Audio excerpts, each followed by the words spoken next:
Bienvenue à tous, moi je suis ravi d'être là, je suis vraiment ravi, ça fait comme je vous disais, ça fait 4 ans qu'on prépare ce petite interview, qu'on voulait se rencontrer, donc on va passer une petite heure et un petit peu plus si affinité, mais je suis super content. Je voulais, une fois n'est pas coutume, vous parler un petit peu de mes liens affiliés Amazon. Bah ouais, parce que maintenant on se professionnalise, donc il faut vous parler un petit peu de cette partie sponsor, enfin partenaire plutôt, partenaire affilié.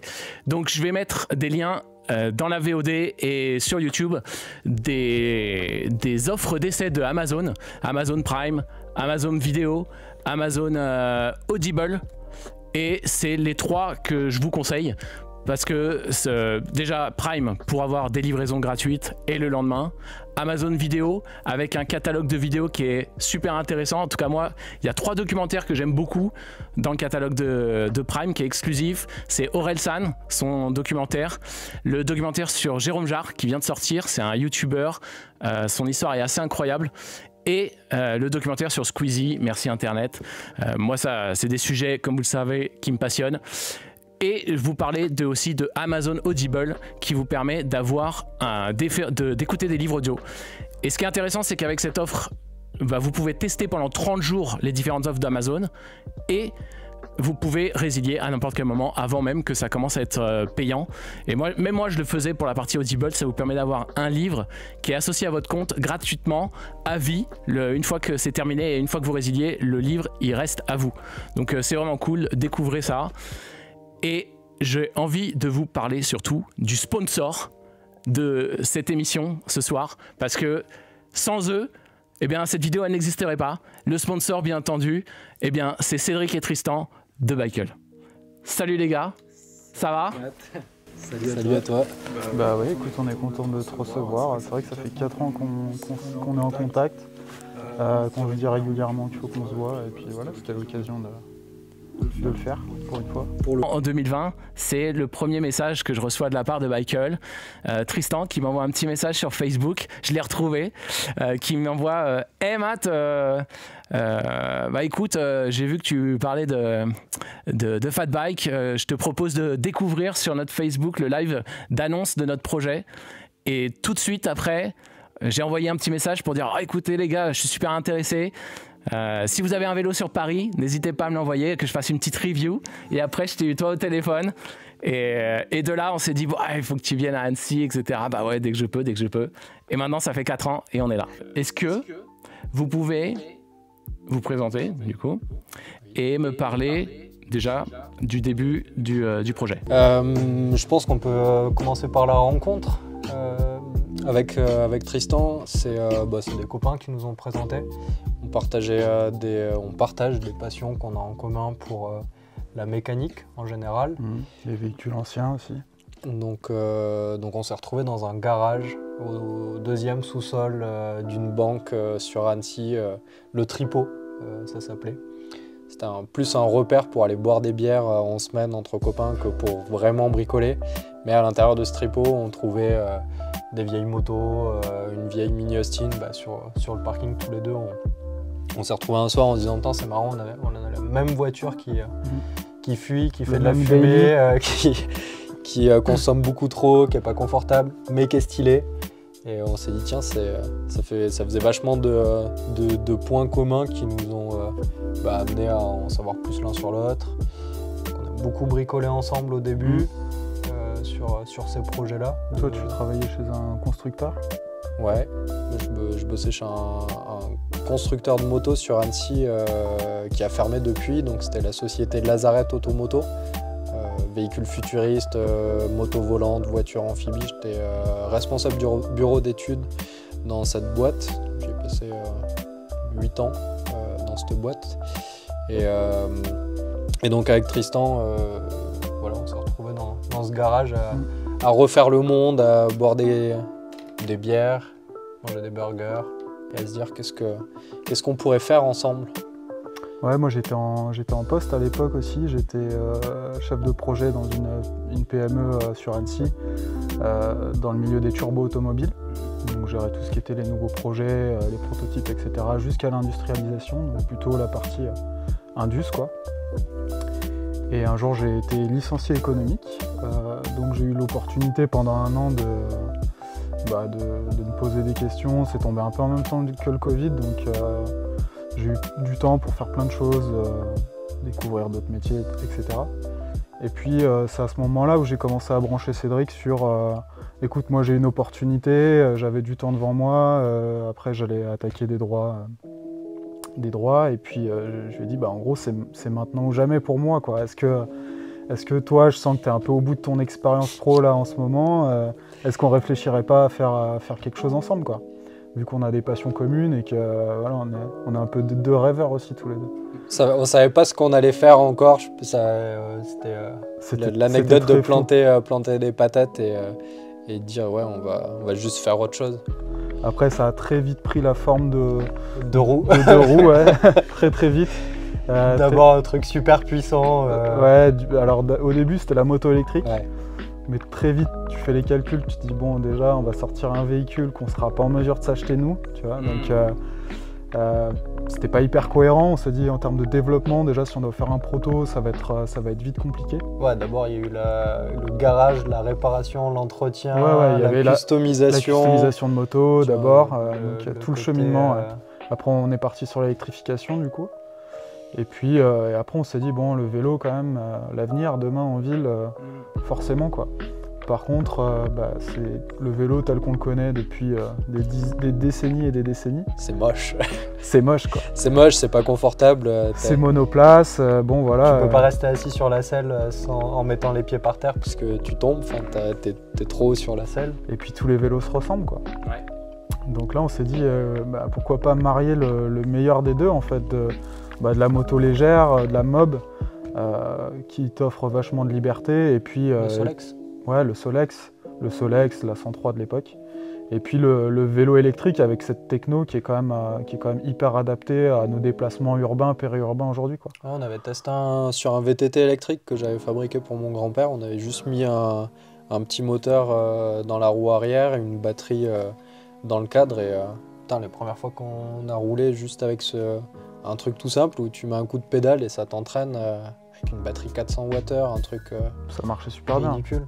Bien. Et tu dis pourquoi je m'embête avec un moteur, effectivement, de l'essence, de l'huile, des réglages, une bougie, pour en avoir réparé tous les deux des dizaines des moteurs, pour en avoir démarré sur l'établi, pour avoir ressorti des trucs du fin fond d'une grange. Forcément c'est simple, mais à la fois ça demande beaucoup de choses en même temps pour que ça fonctionne. L'électrique, tu prends une batterie, un moteur, un contrôleur, on ne connaissait pas, et en quelques minutes tu fais rouler un truc léger, silencieux, rapide, et c'est ce qui nous a un peu convaincus en l'essayant, tu vois. On s'est dit ouais, c'est clair, la technologie elle était simple, quoi, simple à mettre en œuvre et puis hyper adaptée. Ça faisait déjà 10 ans qu'il y avait des vélos électriques sur le marché, les batteries avaient bien évolué. Ouais. Du coup ça a pris la forme d'un vélo moto, et pour le design finalement on n'a pas été chercher bien loin parce qu'on avait tous les deux une moto, une ancienne. Et on s'était dit, moi je verrais bien l'avant de celle-là avec l'arrière de celle-là, et ça ferait un mix parfait, quoi. Du coup, c'était l'empattement du 125 SR, ouais. La taille des roues à 16 pouces qu'on connaissait du 125 aussi. Moi j'avais déjà mon proto de 500 XT qui était dans notre garage qui traînait. C'est vrai qu'on prenait les dimensions de l'un, de l'autre. J'en avais même démonté la selle de ta moto pour visualiser. Ça arrivait après. Mais au début, ouais, on avait tous les deux une idée en tête du truc, et ça a pris forme comme ça, quoi. On savait à quoi ça allait ressembler, mais sans savoir le dessiner. Vous aviez déjà construit quelque chose dans le garage? Rien du tout. Non. Du coup, c'était de l'esquisse et de la discussion? Non, c'était juste de la Du discussion, brainstorming? non. En fait, ça a vraiment pris plein de formes.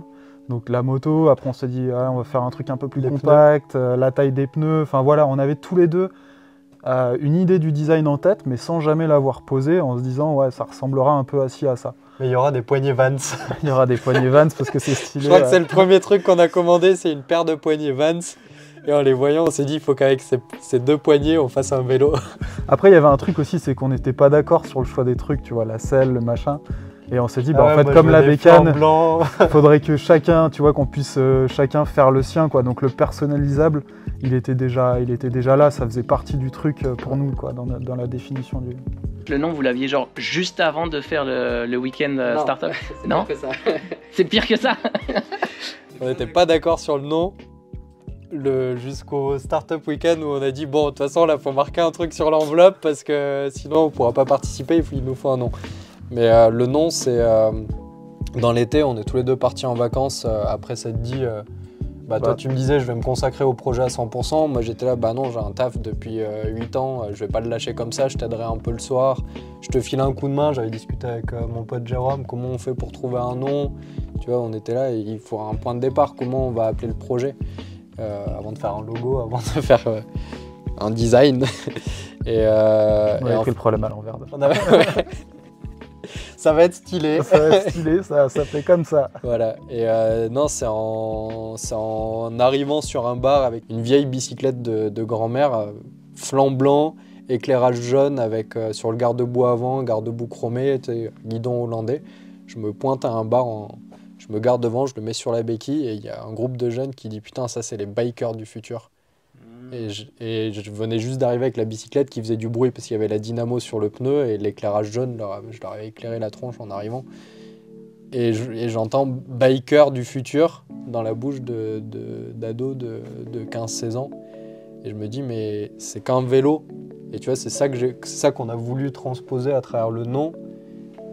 Le côté bike, c'est biker et c'est ça qu'on voulait. C'était un café raceur dans le style, mais aussi à travers le nom.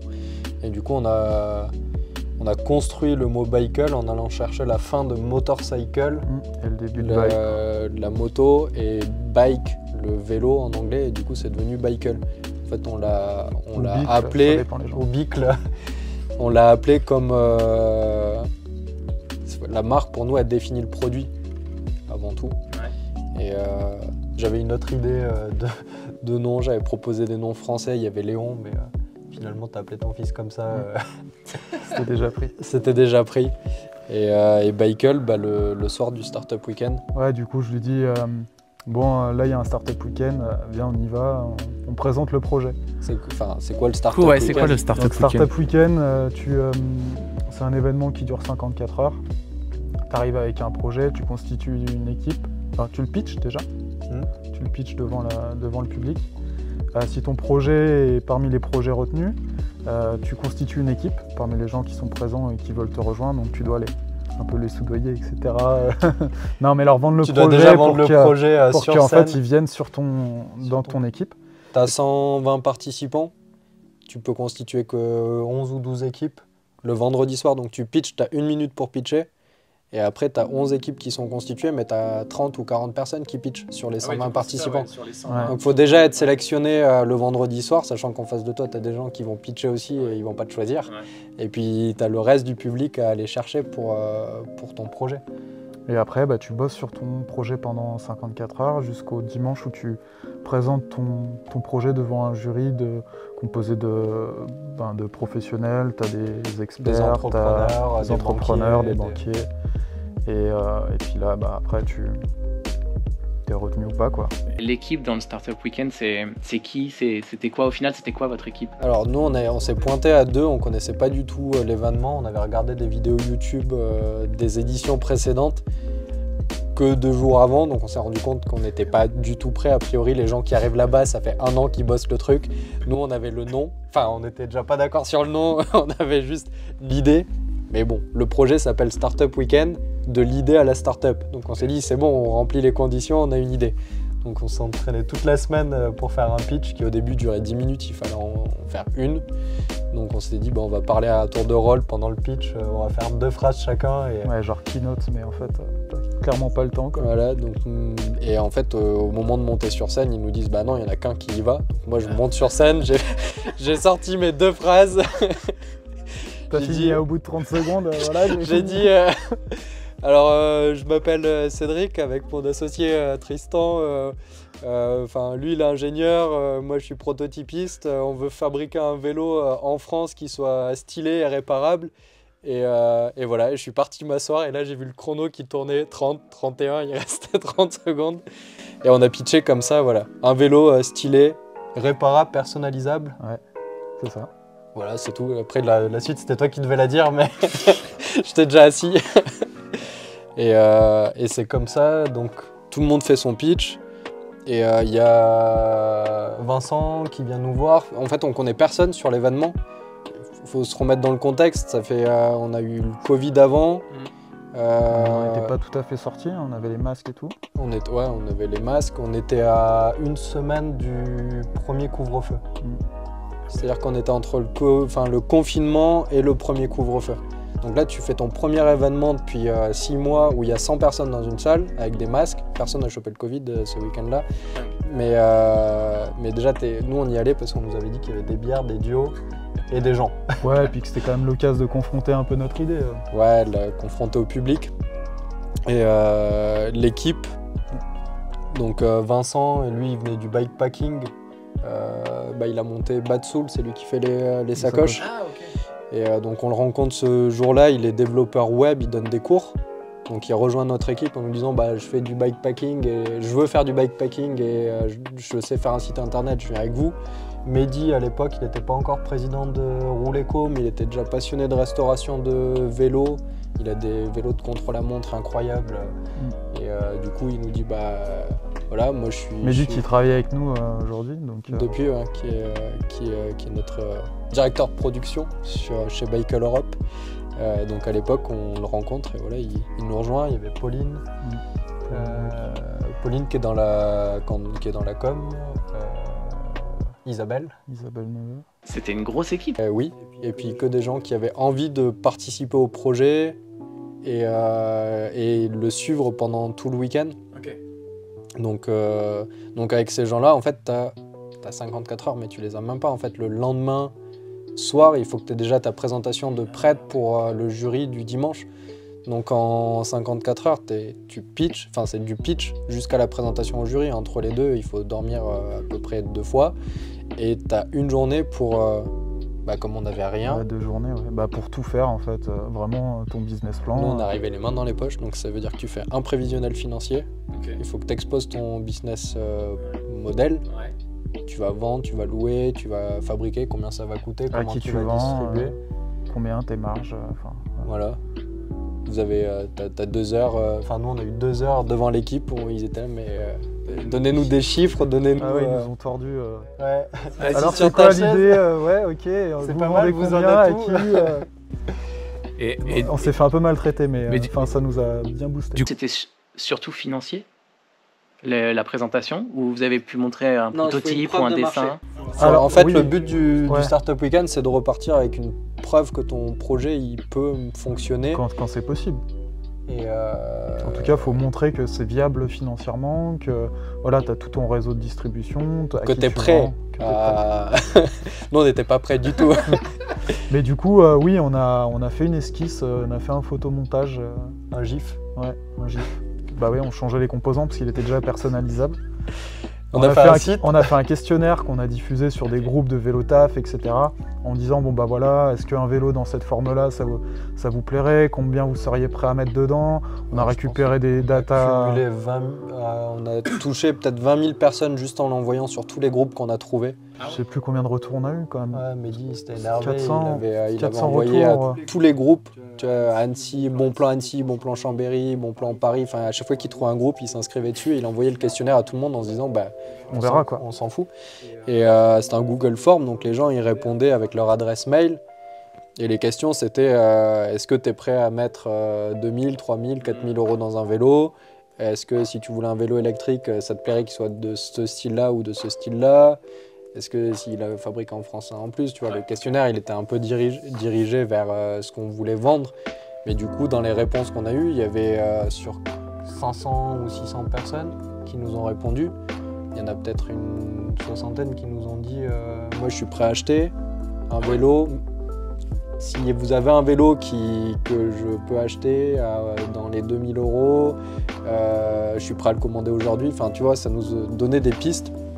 Et des gens qui ont envoyé un lien vers notre landing page, vers notre site qui disait Aujourd'hui, on a un vélo qui correspond à tous les voyants au vert que toi, tu as sélectionné dans le questionnaire. Et du coup, go, précommande. On s'est fait challenger à l'époque, donc ce jour-là, par Jean-Mathieu, qui était un coach du Startup Weekend. Et il nous a dit, moi les gars, votre projet, il est trop bien. Il est 11h du matin.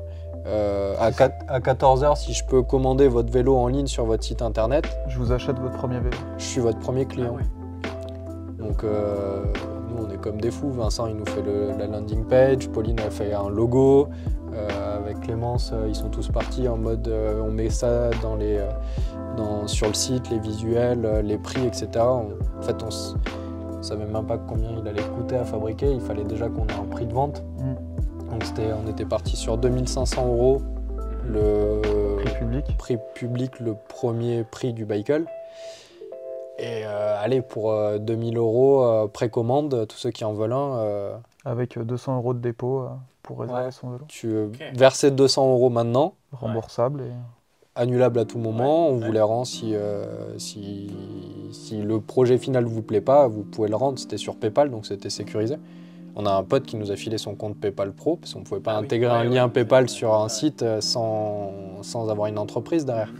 Donc c'est Julien de Tricycle Eco que je venais de rencontrer, que j'avais appelé en disant salut, c'est Cédric, tu te souviens de moi, il y a 3 mois, je t'ai acheté un décapsuleur fait avec des pièces de vélo recyclées, tu as un site internet, j'ai vu que tu avais un compte PayPal Pro, tu peux m'envoyer le lien pour que je me connecte sur ton compte, pour que je puisse le mettre sur une landing page. Il m'a dit j'ai rien compris, mais prends les identifiants de mon compte PayPal et fais ce que tu veux avec. Et du coup on le met sur le site. Entre temps on renvoie le questionnaire, enfin on renvoie le mail, la newsletter à tous les gens qui avaient répondu au questionnaire en leur disant achetez un vélo. Ah oui, okay. Vous pouvez l'acheter en ligne sur notre site bikeul.fr et puis allez-y quoi. Donc on retourne manger, à 14h on recroise le coach, il nous dit oh les gars, il nous voit à table en train de manger, il nous dit mais vous aviez pas un truc à me vendre à 14h? Et on lui dit bah je sais pas, t'as regardé tes mails? T'as pas reçu un mail? Selon on le trouvait pas ou je sais pas ce qu'il faisait. Il regarde ses mails, il dit ah j'ai reçu newsletter, bikeul.fr machin. Vous avez répondu au questionnaire, merci pour votre retour. Découvrez le Bikeul de vos rêves sur le site suivant. Il clique sur le lien, il dit ah bah super, vous avez fait une landing page, c'était là pour ça. Ah bah vous avez même mis la capture d'écran du lien PayPal pour le réserver. Je dis non, clique dessus. Il clique dessus, donc ça le dirige sur la page PayPal, la vraie page PayPal, avec marqué mettez vos coordonnées, payez 200 €, passez pas par la caisse départ. Et il dit mais comment vous avez fait, parce que c'est tu peux pas le faire normalement. Et du coup il sort sa carte bleue, il se lève, il dit j'achète, je suis le premier client Bikeul, j'achète. Et nous on est comme des fous. On vient d'arriver, la veille on pitch un projet, on n'a que le nom. Et le lendemain, moins de 24 heures après, on a un client qu'on ne connaît ni d'Eve ni d'Adam qui nous achète un vélo qu'on n'a pas fabriqué. Qu'on n'a pas montré, parce que c'était pas le design encore. Que dans notre tête, c'était juste un montage quoi. Et puis surtout, l'entreprise, elle n'existe pas. Ah oui, oui, du coup. On n'est pas immatriculé, moi j'ai un travail, je suis en CDI. Tu vois, genre je suis sorti du taf à 17h, c'était tôt, parce que ou 18h. J'arrive là-bas, je pitch un projet avec un pote. Tu vois, j'ai pas de... Mais d'ailleurs, quand vous êtes dit, tiens, on va faire le Startup Weekend, c'est vraiment juste toi qui as dit, au fait, il y a le Startup Weekend, viens, on y va. Non, je t'ai dit, il y a un Startup Weekend dans 15 jours, on pourrait présenter le projet. Tu m'as dit, ouais, ok, on verra. Et puis, je crois, 3 jours avant, je dis, les inscriptions, elles ferment, c'est maintenant ou jamais. Il me dit, vas-y, go. Alors, tu vois, je nous ai inscrits comme ça, mais c'était last minute, quoi. Ouais. Bref, la journée passe, on va se coucher, on revient le lendemain. Tu refais aussi tout le carnet d'adresses. Moi, j'appelle tous les gens que je connais, je prends mon téléphone, j'appelle tout le monde. J'ai des potes, ils m'ont répondu, c'est Cyril, Bruce, il me dit, bah lui, vas-y, je sais pas ce que tu as à me vendre, mais je te fais confiance, ça va être cool. Et puis il prenait pas de risque. Bref, on va se coucher, on est en croix complet, on a bossé comme des fous. Tu fais une page Instagram, tu fais Enfin, tu dois tout faire en même temps. Ton prévisionnel, tu vois un comptable, tu vois... Parce que ça fusionnait, il fallait tout sortir, tout poser sur la table, tu vois, en partant de zéro, parce qu'on n'avait vraiment rien réfléchi avant de toute la partie business, quoi. On est parti d'une idée, on a suivi le truc. Donc on s'est fait essorer par toute l'équipe qui ont été ouais, les coachs, incroyable. Il y avait Gambato qui était là en gros hacking, qui était là, ouais les gars, faut partir, là vous allez exploser. Vous voyez le nouveau Simoncini du vélo Made in Annecy. On va se coucher, on se réveille le lendemain matin, on se retrouve donc le dimanche, il nous reste plus que 3 heures pour présenter le pitch devant le jury. On se retrouve dans la salle de réunion, petit-déj, machin, mon téléphone qui sonne et mon pote Julien de Tricycle Eco qui m'appelle, qui me dit mais t'as foutu quoi avec mon compte PayPal? Comment ça? Il me dit bah il y a 1000 € sur le compte PayPal, ils sortent d'où? J'ai dit attends 1000 €, vas-y envoie-moi une capture d'écran. Il me dit bah j'ai reçu 5 fois 200 €. Et je me dis bah c'est pas possible, il y a qu'un pote ou peut-être 2 qui m'ont répondu vas-y je vais faire un truc. Et effectivement sur le compte PayPal il y avait Dominique, Quentin, mon père, Martin peut-être et Jean-Mathieu. Et en fait les 5 premiers clients c'était du premier cercle en fait, plus Jean-Mathieu et Bruce. Et là, tu te dis, bon, ben, en fait, on a 5 commandes. Bah, va falloir charbonner, les gars. Va falloir faire le proto. Ouais. Donc, nous, on monte sur scène le dimanche et on annonce qu'on présente un proto dans un mois. Dans un mois. Ouais. Voilà. Puisqu'on venait de faire une entreprise en 54 heures, on s'est dit, ouais, c'était mon boulot chez Lazareth de faire des protos tout le temps. En un mois, tu gères un projet de A à Z. Okay. Et avec une équipe de 10. Mais l'équipe, vous l'aviez pendant le Startup Weekend. Une fois que c'est terminé les 54 heures, vous n'avez plus personne. Si, il y a Mehdi quand même qui nous a aidé sur le proto. Mehdi qui était là. On a revu qui? Vincent aussi. Toi, t'es parti 15 jours pour annoncer à tout le monde que t'allais avoir un enfant. Ouais, c'est ça. Donc sur les 1 mois, déjà, il manquait. Ouais, je suis parti 10 Il y avait Tristan à mi-temps, donc Mehdi qui était là pour m'aider.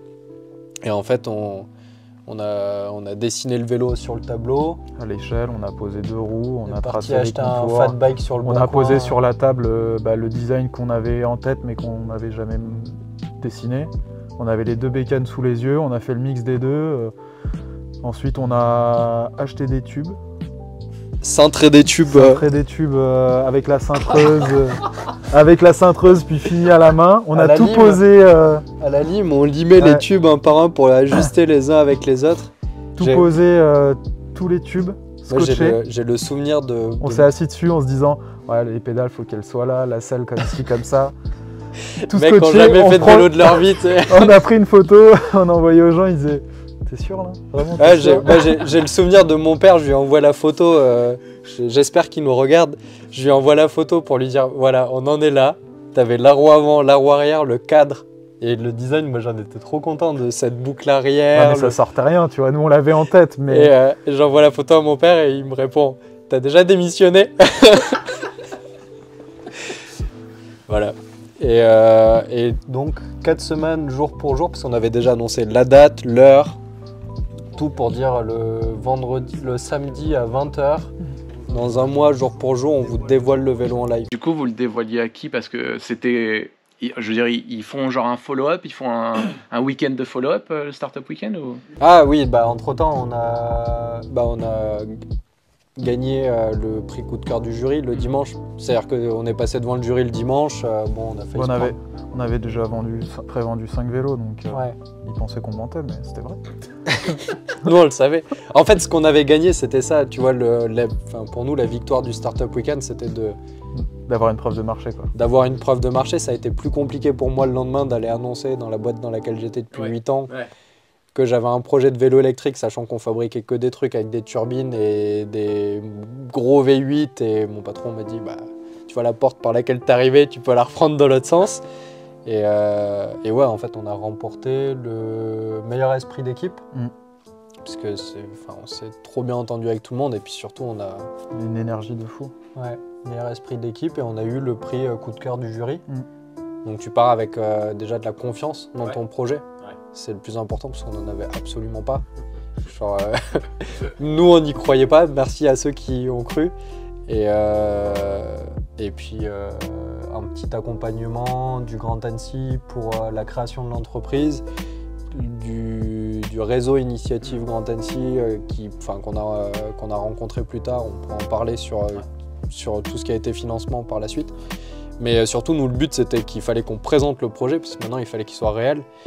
Et entre-temps, couvre-feu. On découvre que le confinement est passé. Premier ou deuxième confinement, je me souviens plus. J'ai fait abstraction de cette période. Mais ce que je me souviens, c'est que le vendredi soir du week-end où le samedi, on présentait le projet, à partir de 20h, il fallait que les gens soient chez eux. Ah ouais, ok. Donc il fallait être rentré chez soi. Et c'est tombé le soir où on faisait notre live. Donc là, on s'est dit, attends, si les gens peuvent rien faire samedi soir, ça veut dire qu'ils seront devant notre live. On va se faire éclater. Là, j'ai commencé ma période de, on va faire ça, on va se faire éclater. On va passer à la télé, on va se faire éclater, on va passer à la radio. Tu parles de la télé et tout ça. Ce qui m'a impressionné, c'est que justement, j'ai eu l'impression qu'il y a eu énormément d'articles, énormément de communication juste après le Startup Weekend. Et comment vous avez dû, parce que du coup, faire la com, répondre aux interviews, etc., ça prend énormément de temps. Et en plus, faire le vélo, monter la boîte, finir le prototype, préparer la présentation dans un mois. Et comment vous avez fait, les gars? Sachant que je bossais encore. En plus, tu bossais encore. Et toi, tu avais un enfant. En fait, on a fait ce qu'on fait depuis 4 ans. On s'est plié en 4. Genre, on a bossé comme des fous, on a essayé de tout faire en même temps. On va chercher de l'énergie partout où elle est. On s'est fait aider aussi par des gens des partenaires sur la Fab et tout, qui, pareil, on n'avait pas d'entreprise enregistrée. On lui a dit, écoute, il nous faut des selles, est-ce que tu nous fais des selles? Vas-y, go, je t'en fais Tu fais deux. des devis, t'as pas d'entreprise. Tu demandes des devis, tu mets à Cédric Colao, à Tristan Burgo. Un peu le réseau aussi que toi, t'avais de par ton poste avant. Moi, j'en avais 2-3 aussi. Voilà, on va chercher un peu le réseau de professionnels. On a trouvé des fournisseurs via Instagram. Le cadre, le premier qui nous a dit venez me voir quand vous allez avoir besoin de le souder, parce qu'on a fait un cadre en alu et on n'avait rien pour le souder. Et c'est Adrien de la manufacture sur Instagram qui m'envoie un message. Il nous voyait en train de souder les gabarits à l'arc. Donc il savait qu'il y a un moment à l'arc on n'arriverait pas à souder le cadre. Et c'est lui qui nous a dit passez me voir, venez me jeter votre tas de tubes sur un établi et on va le fabriquer. Et du coup, on l'a peint la bombe, on a monté une selle qu'on avait fait faire par un pote, on a acheté des pièces chez des concurrents. Chez Urban Drive Style, on est allé acheter en un mois, c'est chaud pour tout sourcer. On a acheté la batterie chez Oclo, la roue sur le Bon Coin, une partie du cadre qui nous servait à faire le proto, c'était du Bon Coin. En fait, il faut savoir que financièrement, moi ça faisait pas longtemps que j'avais mon appart, lui il venait d'acheter aussi, on avait 0 thune. On avait un budget de 1000 € pour faire un proto. On avait 1000 € pour faire un proto, mais il fallait faire 5 vélos avec ces 1000 €. C'est ouf. Donc mon grand-père m'a prêté 1000 €. Enfin, il m'a prêté 1000 €. Et il m'a dit vas-y, avec 1000 € tu peux faire le proto du coup. Puisque tu vas le vendre 2000. C'était un peu pyramidal comme... mais entre-temps, les statuts, ça coûte de l'argent. Le pacte d'associés, ça coûte de l'argent. Le site internet, ça coûte de l'argent. Tout coûte de l'argent. En fait, t'as rien fait. T'as déjà payé des milliers d'euros. Quoi. On avait déjà des courriers de l'URSSAF qui nous disaient voilà, tu peux commencer à cotiser. Tu peux commencer à cotiser maintenant que tu as une adresse. On n'avait pas de bureau, on était au sous-sol. On était encore à moitié dans ta cuisine, à moitié dans un sous-sol. Il y a une question de la moustache qui est assez intéressante pour justement cette période-là. Quelles étaient les caractéristiques techniques que vous vouliez absolument retrouver sur le Bicycle au moment de la conception? Alors technique, je sais pas, mais il y avait... ou philosophique en tout cas. En fait, nous, l'objectif, c'était de fabriquer un vélo qu'on était capable de s'acheter. À la fois, on savait qu'il y avait déjà une concurrence chinoise qui était importante. Le style des vélos chinois nous plaisait pas, donc il fallait un truc qui nous ressemble, mais il y avait une histoire de prix. Tu vois, les 2500 € qu'on avait définis au début, d'avoir ce vélo de base, celui qu'on a appelé le modèle original, qu'on voulait vendre 2500, on s'est vite rendu compte qu'on ne le tiendrait pas et c'est pour ça qu'on s'est assez rapidement repassé à 3000. Et ça nous a pris 3 ans à revenir en arrière et reproposer, on en parlera, du modèle R. Mais il a fallu 3 ans d'industrialisation, refaire tout un design, repartir en rétro-conception depuis le début. C'était le prix en fait. Se dire on fabrique un truc qu'on peut s'acheter. Ok. C'était notre premier... Pas s'envoyer en l'air en tout cas sur les pièces et sur arriver à finir le... Déjà de proposer quelque chose de raisonnable okay. en termes de coût d'achat. Ouais. Pour qu'on soit les premiers à pouvoir se l'acheter. En fait, c'était se le faire comme pour nous, quoi. Okay. L'idée, c'était de se faire un bike pour nous.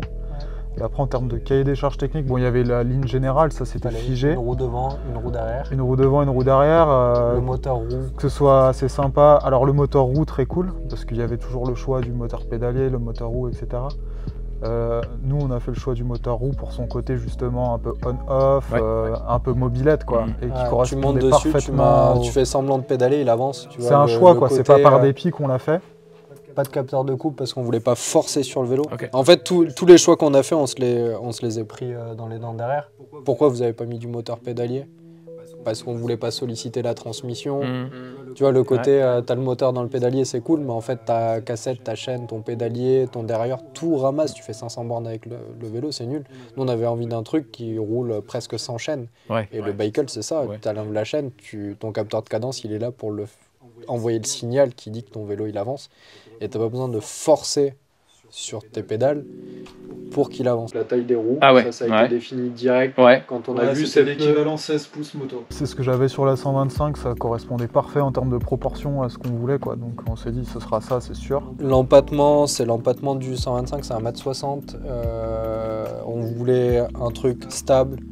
En fait, on a compris plus tard pourquoi les Chinois et tous les concurrents ils font des vélos avec des empattements courts.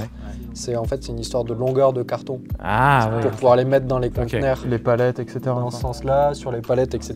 Il faut que ce soit compact. Et nous, on a fait un truc avec un empattement de 125. Mais en fait, c'est ce qui le rend cool, le vélo. On s'en fout, on ne l'envoie pas dans le monde entier. Donc, c'est pas grave qu'il fasse 20 cm de plus que les autres. Par contre, c'est trop long en conditionnement, mais c'est trop cool à rouler parce que c'est plus stable, parce que tu es plus à l'aise dessus et la différence, elle est là. S'il y avait un autre point, c'est que dans le design, on avait prévu que le vélo soit tout suspendu. En fait, on s'était dit, l'avantage, bon, en fait, c'est juste un design moto, mais on a cette boucle arrière en porte-à-faux. Ouais, c'est ça. Tout ce qui soutient la selle, en fait. En porte-à-faux sur la version originale, quand il n'y avait pas les amortisseurs. Mais du coup, c'était pour pouvoir la convertir plus tard. Donc on a décidé avoir une base qu'on puisse décliner en tout suspendu.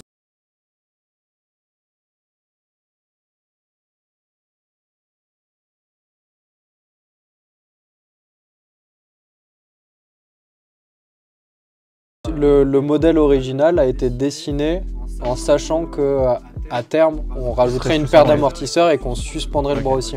On pensait déjà mutualisation de pièces d'un modèle à l'autre pour faire de l'économie d'échelle et aller viser des prix plus attractifs. Il y avait cette réflexion.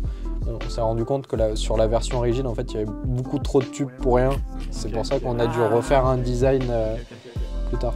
Donc il y a le modèle original qui est sorti sans les amortisseurs en premier et un an après, pour notre première participation au salon du deux roues, donc en un an on est quand même passé de tu crées ta société, tu fais des vélos, t'en vends, tu fais un nouveau design alors que t'as pas encore vendu la moitié de ceux que tu avais prévu de faire la première année. Du coup il y a beaucoup de choses qui s'accélèrent. Là vous êtes à tête dans le guidon en train de créer les différents vélos, enfin en tout cas le premier vélo. Vous avez fini les premières commandes quand, les 5 premières commandes?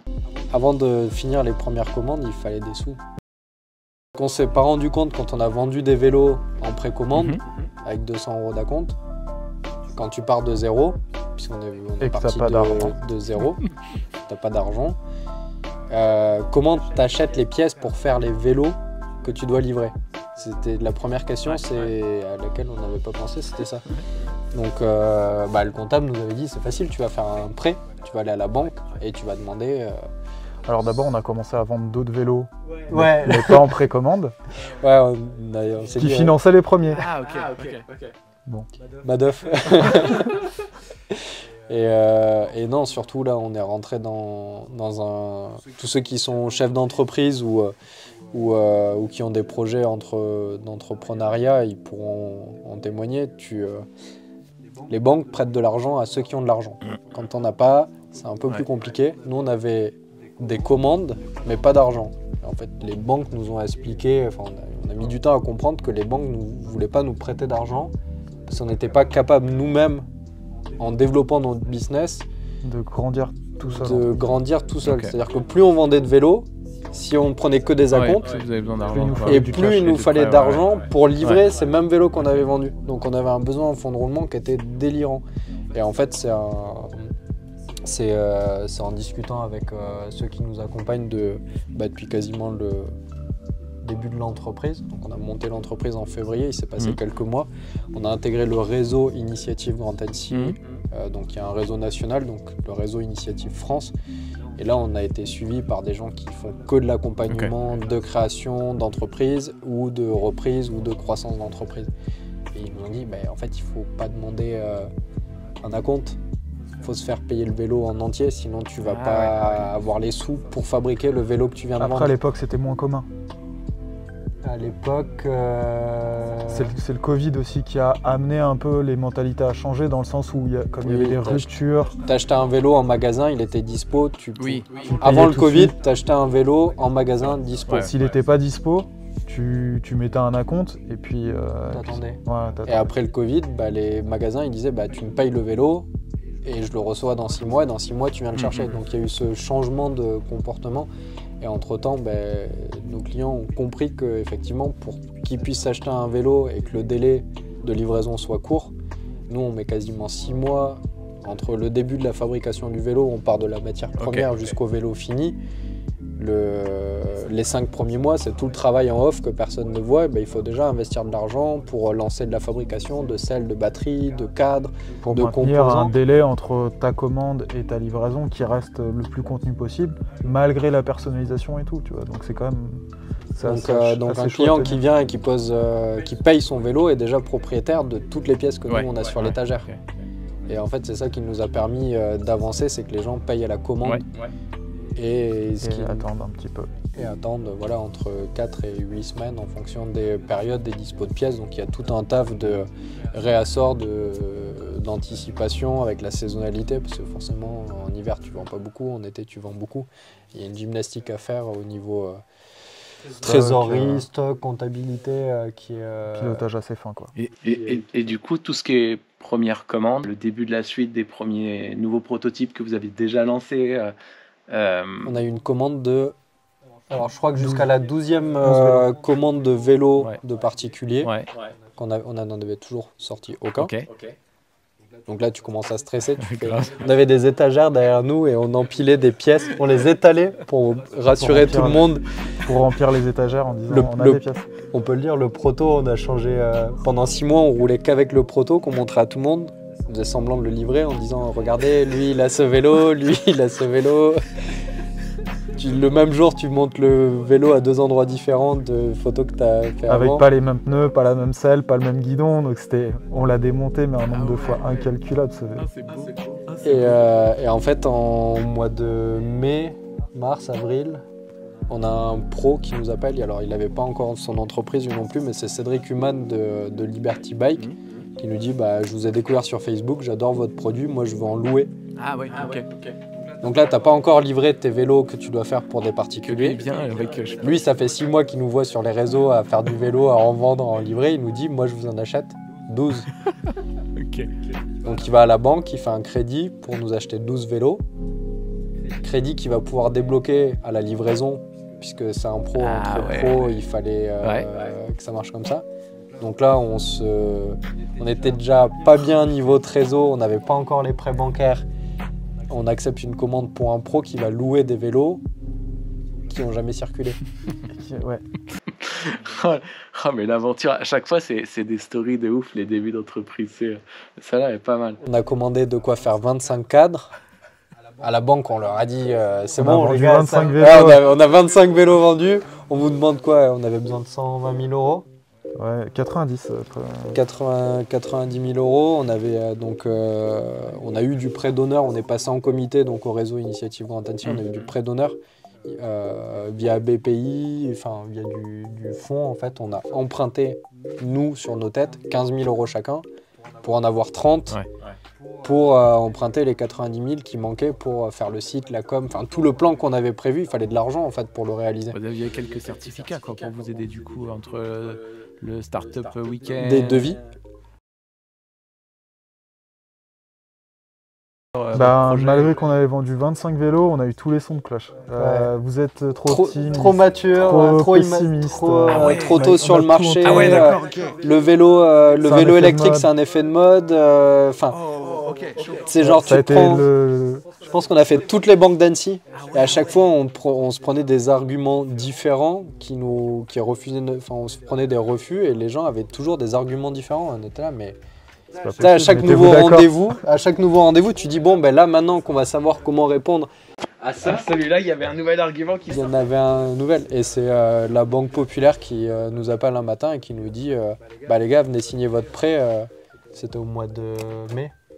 Ouais, je sais plus. C'était ça faisait beaucoup trop longtemps que le projet était lancé. En fait, il a failli mourir avant d'exister. Ça faisait beaucoup trop longtemps moi j'avais démissionné, qu'on avait notre chômage, mais qu'on avait... Enfin, c'était... Il y a des moments où on était là, ben, c'est pas grave, on va faire sans les banques. Ouais, ok. Et après, on se disait... Et après, à chaque fois, non, on peut pas le faire. C'est-à-dire qu'on peut tourner le truc dans tous les sens, si on n'a pas une mise de départ, on n'y arrivera pas. Et puis bon, ça s'est fait finalement. Et puis du coup ils nous ont prêté les sous, on a acheté les outils, le stock, on a payé les factures, on a appelé les fournisseurs, ouais c'est bon je peux payer les selles, je peux payer les tubes, je peux payer la soudure, je peux payer les moteurs. Et puis on a commencé à livrer des vélos en juin. Juillet, 1er juillet, les 12 premiers vélos qu'on livre, donc c'est à Oléron le 1er juillet. Pour de la location dans le sable qui roule dans l'eau de mer toute la journée. Donc pareil, le vélo il allait être ruiné en 2 mois et on s'est dit bon bah c'est crash test en fait. Si ça marche pas là-bas, ça marchera jamais. Et ça s'est super bien passé. Cédric nous a fait direct les retours de trucs qui allaient pas et de suite on a corrigé. Il y avait 3 conneries mais le vélo dans l'ensemble il est tellement bien né. Ouais.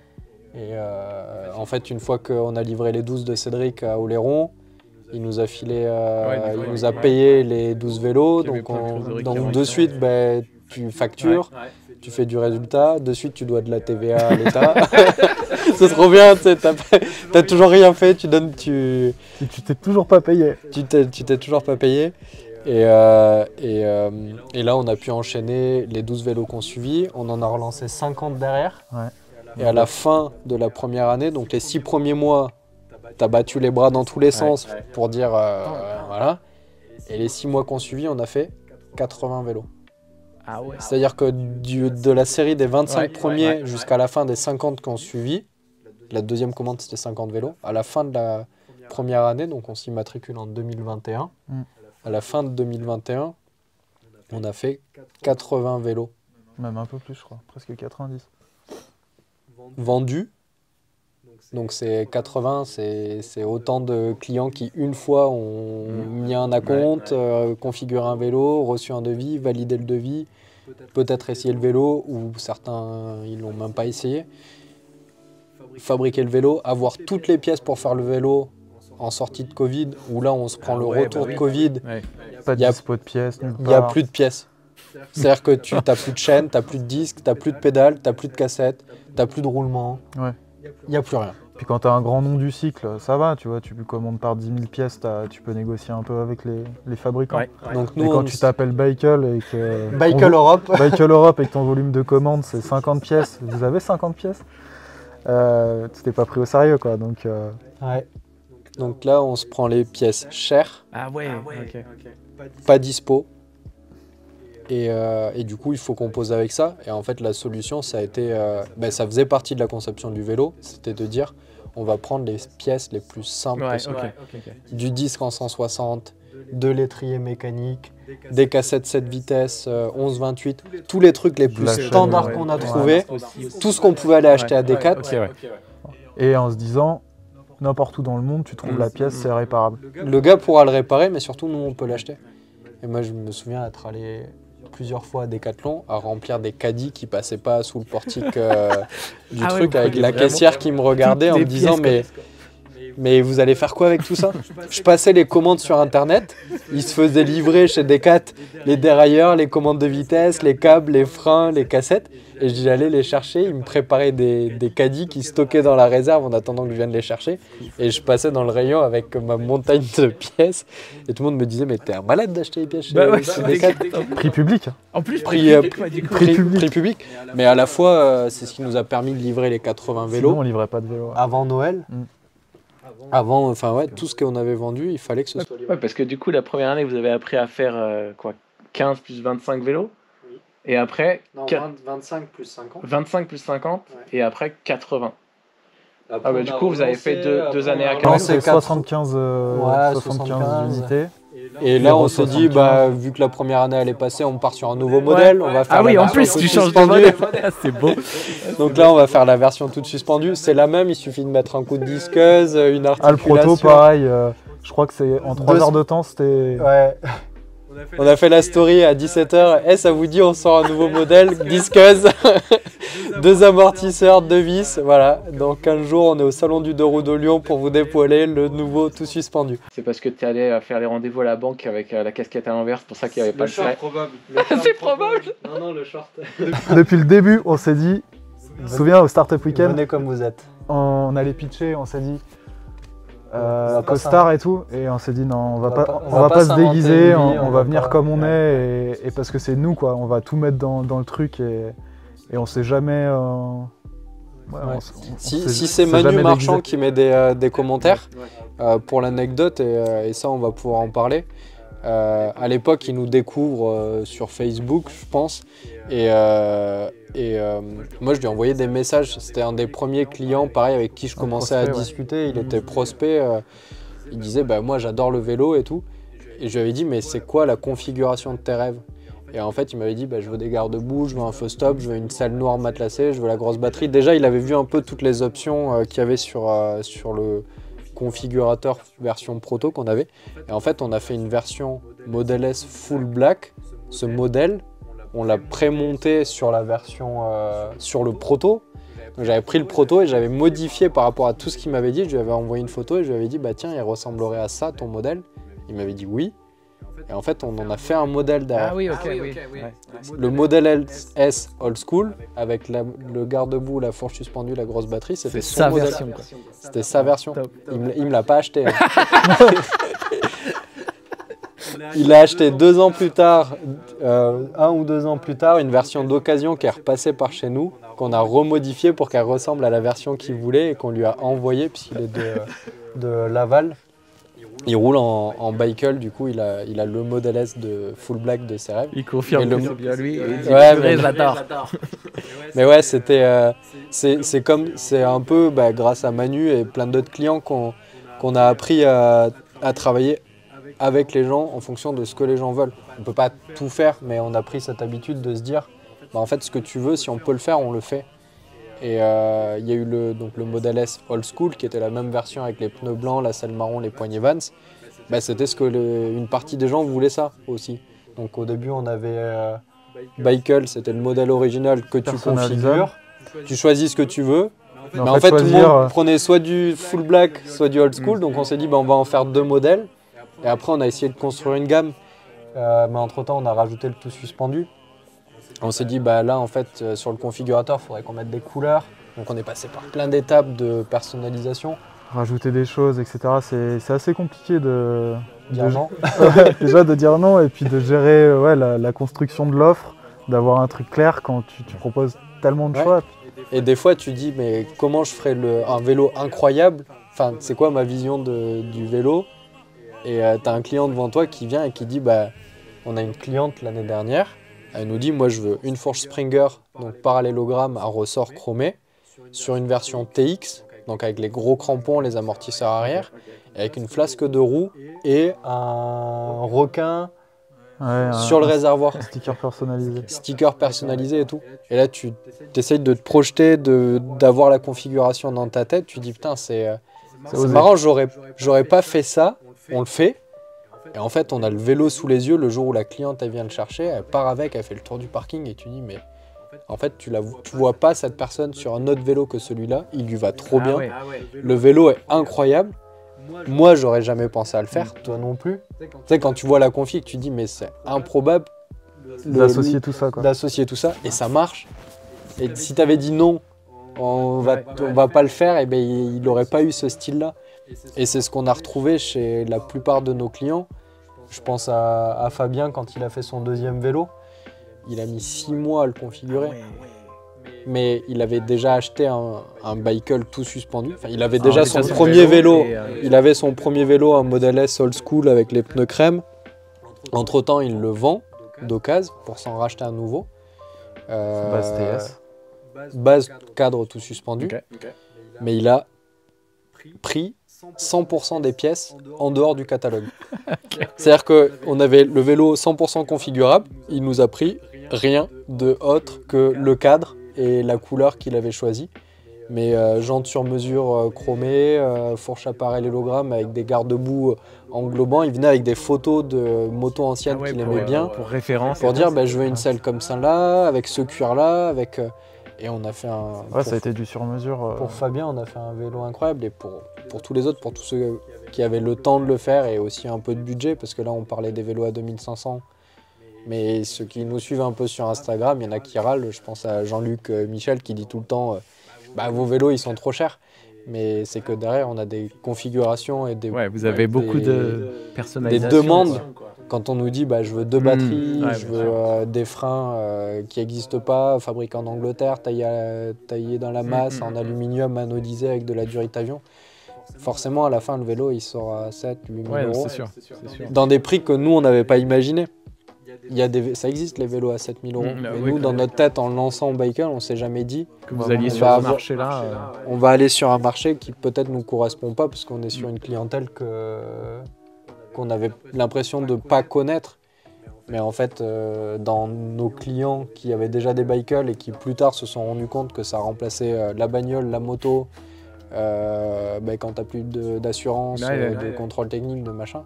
Une voiture aujourd'hui ça vaut 30-40 000 euros neuf, le premier prix.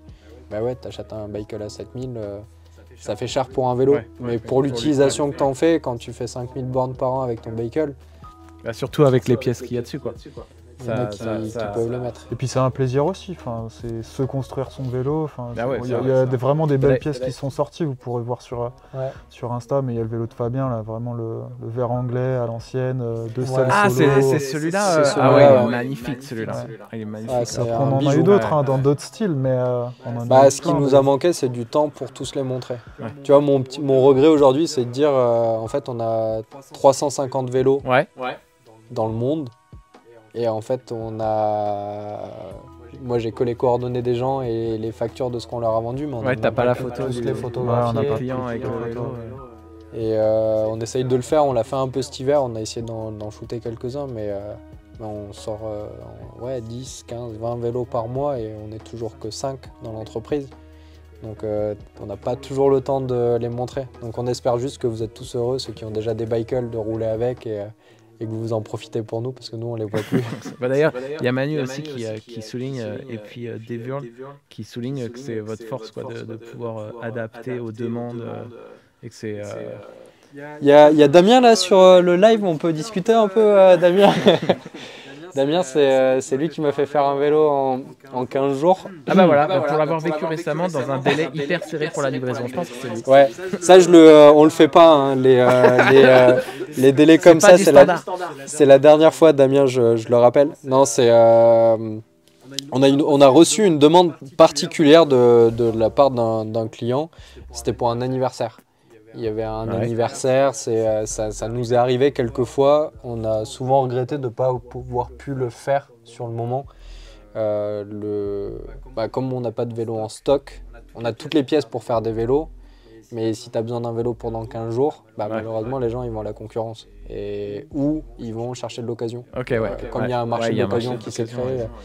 Et là, voilà, c'était une config un peu spéciale. C'était pour le fils de Julien Lepers qui faisait son anniversaire. Donc Julien Lepers a demandé à Damien, qui est un de nos revendeurs sur Avignon, de faire un vélo pour... donc c'était pour ce week-end. A priori, il l'a reçu. Il a passé un joyeux anniversaire. Il en est très content. Donc c'était pour son fils et on espère qu'il va s'en acheter un pour lui également. Mais le vélo, il me l'a commandé 10 jours avant. Donc le lundi soir, il me faisait la demande. Le mardi, il avait le devis. Le cadre n'était pas fabriqué. On était sur une base cadre acier qu'on fabrique nous ici en ce moment. On a bossé dur on bosse dur tout le temps, mais là, ça nous a un peu sorti de notre... Spécialement. Mais c'est arrivé plusieurs fois qu'on ait des trucs où on est dans le jus. Oui, et puis après, globalement, on les fait à la suite, quoi. On a fait un petit bond en avant quand même, puisque vous parliez des derniers vélos que vous avez pu faire en 15 jours. C'est assez récent. Aussi, au début, comment vous avez pris en compte tout ce qui est conformité. Puisque du coup, il y a toutes les histoires de conformité de IPAC, etc. Comment vous avez aussi conçu votre vélo autour des normes et de tout ce qu'il faut respecter? On a pris la norme, on l'a épluché, on a regardé tout ce qui était réglementaire déjà pour la conception, tout ce qui est rentré, tout ce qu'il fallait un peu adapter, je pense, tout ce qui est catadiop, machin. Et puis après, on a fait des tests de résistance aussi, quoi. Okay. Donc après, on est du genre à un peu faire de la surqualité, quoi. Donc on est sur des épaisseurs de tube, on sait qu'au niveau du cadre, c'est costaud. Donc le tube principal, c'est du 5 mm d'épais. Pour la petite histoire, bon, Cédric, c'est un peu plus la disqueuse que moi. Mais si tu veux, Cédric, il voulait que les vélos, les cadres, on les fabrique tous dans l'atelier. Donc au début, on travaillait on avait un bureau dans lequel on travaillait, ça faisait 30 mètres carrés. Et on avait notre cintreuse sur laquelle on avait fait le prototype. Donc c'était pas les mêmes épaisseurs de tube. Hein. Et là, on part sur du tube de 30 mm par 5 d'épais. Il me dit non, mais t'inquiète pas, on va les cintrer nous et tout, ça ira plus vite. Nous voilà arrivés à spitter la cintreuse dans le sol en plein milieu du bureau. Donc il faisait, je sais pas, 4 mètres par 5. Donc 20 mètres carrés, et puis de rentrer la barre en travers pour qu'elle passe, et puis d'essayer de la plier avec une rallonge, etc., jusqu'à ce que le tube il se plie en deux. Je lui dis, bon allez, c'est bon, on arrête, on part en Indus. Mais voilà, donc du coup on a tout surdimensionné en fait. Et après, c'est un trajet industriel. Après, vous avez ouais. Et puis le test d'endurance, quoi.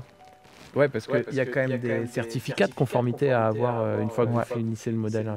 Ouais. Il faut En fait, tu as le certificat CE, donc c'est notre engagement vis-à-vis des clients et de l'autorité de mettre sur le marché un véhicule qui soit conforme aux exigences réglementaires. Okay.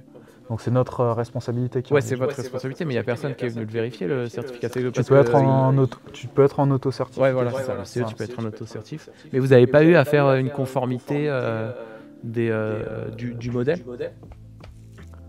Non, pas le modèle en particulier. Okay. Après, tu as des composants qui sont homologués, donc tu t'appuies sur le de chaque de chaque sous-composant. Et puis après, la pièce principale, c'était le cadre, quoi. Pour le coup, on a fait les études de dimensionnement et puis on a essayé de le casser. Okay. Puis après, on s'est rendu compte qu'à deux dessus, en insistant, il ne cassait pas. Okay. Et il y a des clients qui ont essayé aussi. En se jetant sur les murs? Quasiment sur le mur. Allez. Et du coup, dans tout ce trajet, dans toute cette trajectoire, j'ai vu une news, le vélo biker dans Flambeau. C'est quoi la backstory de ça? C'est quelqu'un qui nous contacte sur les réseaux, sur Insta. Je crois que c'est moi qui avais chopé le prospect et j'ai oublié son prénom. Non, ça y est, tu parles plus. Et le gars il me contacte, il me dit ouais les gars, votre vélo il est cool, il m'intéresse pour faire de la déco sur une série Canal, etc. Bon, à première vue, on voit le message, j'en parle à Cédric, il me dit ouais bon, tu crois pas trop. Je dis, bon, Faut- écoute. faut savoir qu'on est... Ah ouais, faut replacer dans le contexte aussi. Ouais, non, c'est pas ça, c'est que sur Instagram, on est contacté 14 fois par semaine pour ok. donner des vélos, échanger des vélos contre des vidéos, des photos, les mecs qui partent en road trip, en van, oui, ouais. qui habitent dedans, les mecs qui partent en vacances, les mecs qui sont au lycée, qui ont 200 followers sur Instagram, c'est insupportable. En vrai, on passe notre vie à expliquer aux gens qu'il faut travailler pour acheter des vélos et que nous, on les donne pas les vélos. Et on le fait pas. Et on le fait pas. Voilà, je replace ça dans le contexte. Donc du coup, on n'avait pas de vélo démo Donc, aussi. Le gars nous dit j'ai besoin d'un vélo pour une série. Ça fait déjà trop de fois qu'on a reçu des demandes similaires. Ok. Et il dit je peux pas te dire le nom de la série, je peux pas te dire le nom du réalisateur. Mais si tu veux, on s'appelle. Bon, du coup, je l'appelle. On discute, il m'explique le contexte et tout. Il me dit ouais, c'est pour Jonathan Cohen. Il va faire une deuxième série. Je peux pas te donner le nom, mais c'est la suite un peu de La Flamme. Ça se tourne là-bas et tout. Du coup, j'aurais besoin d'un vélo si vous voulez jouer le jeu. Je viens le chercher, machin. Donc, je reparle à Cédric. Alors ça va être, le tournage a lieu en Corse. Ouais. Et du coup, en même temps, il y avait Family Business qui venait de sortir. Et au fur et à mesure que la série sort épisode par épisode, on se rend compte entre le début et la fin que le tournage qui est au Mexique a lieu en Corse. Ok. Et en fait, Enfin, il tu nous vois, a dit- on comprend, finalement, on c'est fait un les ordi. liens. Ouais, il nous a Le dit gars que la nous dit V2 c'est en de- Corse, et tu vois, en même temps sur Family Business, ils font croire qu'ils sont au Mexique, mais en fait ils sont en Corse. Donc le gars, il y a une cohérence entre ce qu'il nous raconte d'une série à l'autre. Et la suite de La Flamme, il m'a dit ça va se tourner au Mexique, mais en fait, ce sera en Corse. Ok. Et Donc, là, du tu coup, fais, on commence à faire le non. lien, et on se dit bon, C'est bah, vrai, c'est en peut-être fait, bien c'est sérieux. C'est pas quoi. c'est pas une blague. Et du coup, on n'avait pas de vélo démo. Si, parce qu'on en avait fait un pour C'était le- Céline, pour LVMH. C'était pas celui-là? Bah, c'était le tout premier qu'on avait. Vous aviez fait. une collab LVMH aussi? Ouais, elle avait jamais vu le jour. On a fait un vélo pour LVMH, pour la maison Céline. Ok. Ils nous l'ont acheté, Ok. et ils l'ont jamais pris. C'est vrai? Ouais. Je te jure, on a les photos. On n'a pas le droit de les montrer, mais. On n'a pas le droit de les montrer, mais on a fait un vélo pour LVMH. Et en fait, en même temps, il y avait une marque de vélo américain, Super 73, je sais pas si t'en as Ouais, je entendu sais pas, parler. non, je connais pas trop bien. Ils ont fait une collab avec Yves Saint Laurent. Yves Saint Laurent. Oui, c'est ça, Saint Laurent. Saint-Laurent. Ça, pour la petite histoire, Et je du l'avais découvert en avance et je leur ai envoyé un message en disant oh, les gars, j'ai trouvé dans votre vidéo de vlog un pneu avec écrit Saint-Laurent. Est-ce que vous allez faire une collab avec Yves Saint-Laurent? La réponse c'était comment tu sais ça? Où est-ce que tu l'as vu? Ouais. N'en parle pas. Ouais. J'ai attendu, top secret. mais c'est pareil, la sortie, ça a été underwhelming à ouf quoi. Ouais, nous, ça s'est pas fait. Ouais. Après, s'il y en a qui l'ont fait d'un côté, bah, du coup, c'est que c'est le principe de la mode. Si c'est plus la mode, enfin, si Ah tout oui, le monde ok. là, c'est que c'est plus la mode. Et du coup, eux, ils sont surtout partis qu'ils- sur du foil en carbone, du Zodiac, des trucs. Il est sorti C'est- 2 ans en Céline. retard en plus, hein, celui avec Saint-Laurent. Céline, c'est malade les trucs qu'ils ont sortis derrière. Ouais. Mais on a fabriqué un bicycle pour Céline. c'est On a dingue. une facture qu'on a fait c'est- pour Céline. C'est une histoire qui a jamais vu le jour. À l'époque, j'avais dit putain, imagine, on va se faire éclater. On était à peu près à 25 vélos de fabriquer. D'accord. Ah oui, c'est possible. Et on avait déjà LVMH qui nous commandait un bicycle.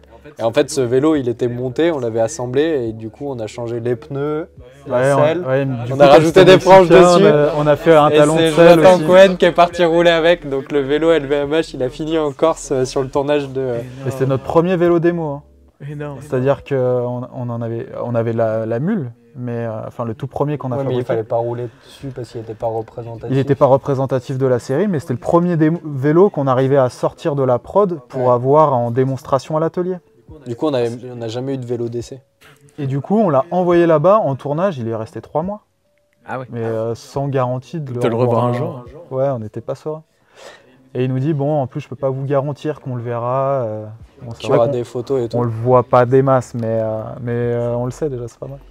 Mais par contre, le chef déco, il a joué le jeu, il a mis tous les acteurs dessus, tout le monde s'est pris en photo avec.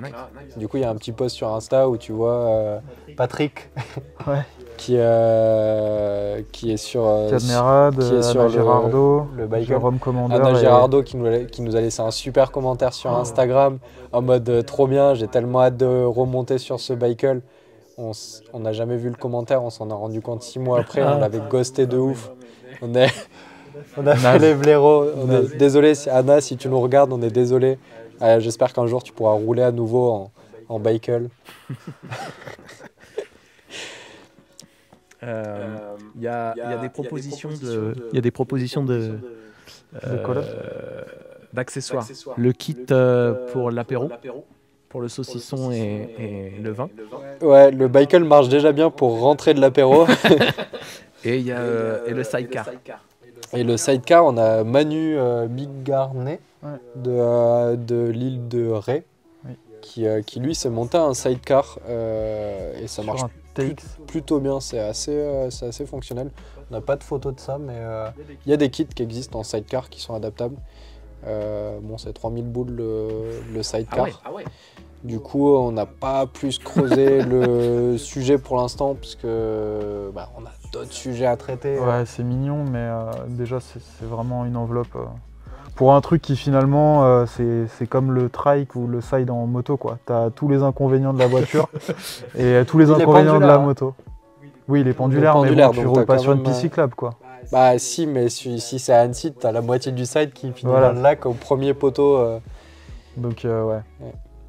On n'a pas assez de demandes aussi. Du coup, je pense qu'on a fait un peu le tour sur la jusqu'à aujourd'hui, on va dire. Tu veux que je arrête de parler, c'est ça? Non, moi je suis trop. Moi, tu me régales. Et puis tu régales les gens. On n'a pas bougé en spectateur. Tout le monde est là. Merci. Dans ces. C'est quoi? Ça fait 4 ans maintenant qu'elle existe, l'entreprise?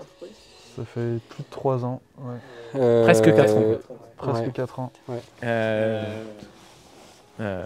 Déjà votre story, elle est ouf. Et si vous pouviez me dire, quelle est la plus grosse dinguerie qui vous est arrivée, la grosse tarte que vous pourriez vous dire, si vous deviez le refaire, qu'est-ce que vous voudriez éviter? Et puis, le truc... Le Startup Weekend. L'éviter, le stand-up. Non, je plaisante. Et le truc, et puis à l'inverse, le truc que vous êtes trop content d'avoir réalisé pendant ces 4 ans, quoi. Un peu les highlights de ces... en vrai, le Startup Weekend, c'était notre go-no-go. C'est-à-dire que tu dis, quand tu vas... avec le recul, on l'aurait pas fait, on n'aurait pas confronté le projet à la réalité.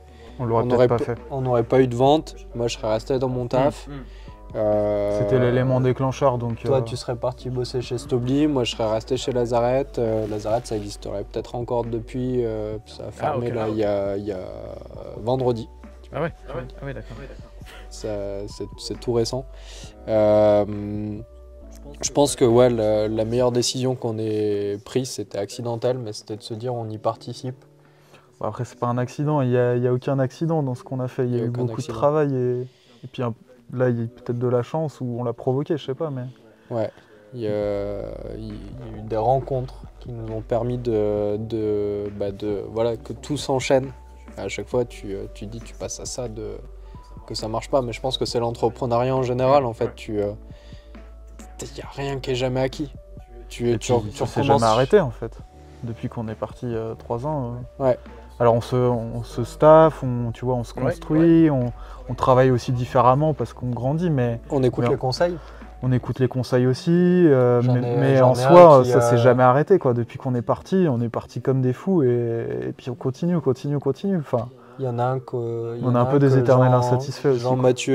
Jean-Mathieu Schund, donc le client numéro 1, nous avait dit, c'est... le gars, il suit des entrepreneurs, il les forme, il leur donne des conseils. Il nous voit tous les deux. Tu vois, le mec, il a senti le truc. Nous, on s'en est pas rendu compte sur le moment, mais il a senti qu'il allait se passer des choses. C'est pour ça qu'il a acheté le numéro 1. Il a 0 km. Le vélo, il est dans son bureau. C'est lui qui l'a. Et il nous a dit, il faut juste pas oublier un truc. C'est prenez du plaisir. Et juste d'avoir retenu ça, il y avait célébré chaque vente. On le fait encore aujourd'hui. On a vendu 350 vélos, mais on s'applaudit à chaque fois qu'on le fait. Peut-être que notre apprenti aujourd'hui, il a vendu son premier vélo. On verra quand il sera payé. mais voilà, il aura le droit à ses applaudissements parce que chaque vente compte. Tu vois, c'est pas anecdotique. Nous, les ventes qu'on fait, c'est pas C'est pas des numéros sur un tableau ou dans un bilan. C'est une rencontre, une découverte, toutes les étapes qu'il faut franchir pour acheter un vélo. Moi, le premier, je n'ai pas acheté 50 vélos dans ma vie, mais quand tu mets 3, 4, 5 000 euros, toi, tu as acheté le premier S1 que tu as acheté chez Super 73. Tu dis, attends, je vais lâcher 2000 balles dans un truc que j'achète sur Internet. Est-ce que je vais en être satisfait? Qui est monté dessus? Qui va me rassurer sur le fait que c'est agréable? Comment ça se passe s'il est en panne? Là, j'ai pas du tout pensé à toutes ces questions. J'ai vu le vélo sur Internet et je suis tombé amoureux de ce vélo. Nous, on a des clients qui ont besoin d'être rassurés. Et heureusement, on a 73 super avis sur Google aujourd'hui. Vous pouvez vérifier. C'est bon. Mais voilà, c'est des retours d'expérience clients qui nous disent voilà, le truc, j'en suis satisfait. Et puis ce qui comptait pour nous, c'était de la satisfaction quand tu reçois ton vélo, mais aussi dans l'expérience sur l'entretien, sur la réparation, sur le SAV. Il y a des pièces qu'on n'est pas dedans quand tu n'es pas dans un contrôleur électronique qu'on a acheté, même si c'est nous qui l'avons développé. Une batterie, une cellule qui est défectueuse, tu peux pas le savoir. S'il y a une couille, nous on peut s'appuyer sur celui qui l'a fabriqué. Celui qui l'a fabriqué, il peut s'appuyer sur celui qui a fabriqué le composant. Mais en fait, le client, ce qui compte, il s'en fout de tes stats, que tu aies 0,01% de retour sur les pièces que tu montes sur les vélos. Ce qui retient le client, c'est qu'il a acheté un vélo, il l'a payé, il marche pas. Bien sûr. Et puis comment tu résous son problème? Quelle approche tu as sur la résolution du problème?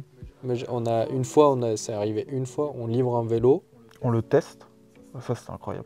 On le teste. On l'emballe. Je le teste. On l'emballe, on l'envoie au client à Strasbourg. Premier client sur Strasbourg. Il ouvre le carton. Il m'appelle, il me dit franchement, le vélo, magnifique. Par contre, qu'est-ce que c'est dur d'avancer avec? Je dis tu l'as allumé? Ah oui, quand même. Je dis, tu t'es mis sur quel mode?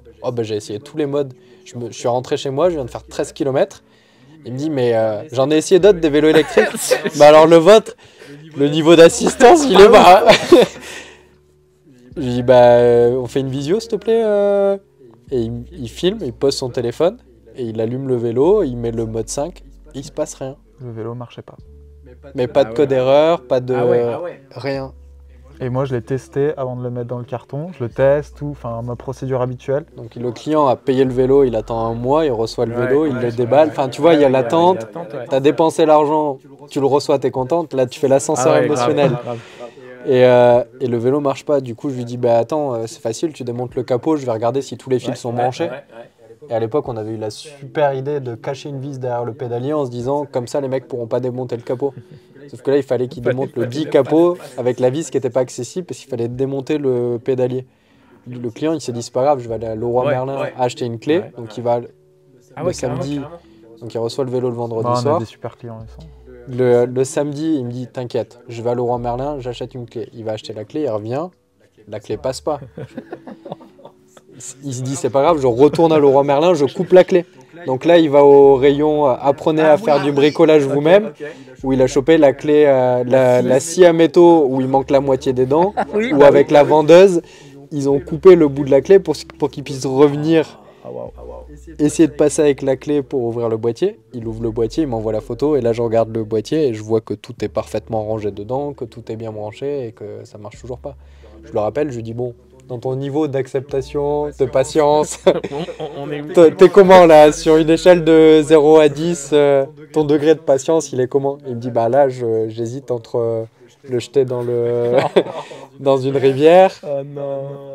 Vous le renvoyez, mais j'ai pas gardé le carton. Je dis parce que si je trouve un réparateur, que je lui envoie des pièces, il me dit en vrai, là je suis saoulé. Et je me mets à sa place et je me dis, je comprends, je serais saoulé aussi. J'ai un pote, Hugo, je lui dis, t'es jamais allé à Strasbourg, ça te dit d'aller te faire un resto lundi?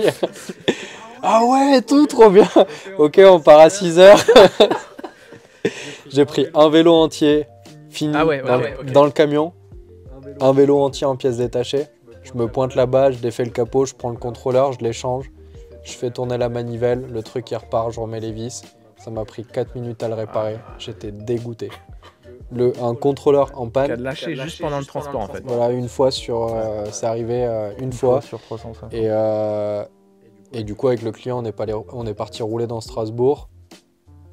Ride de 30 minutes. Nice. T'as discuté avec le Nice. gars, c'était cool.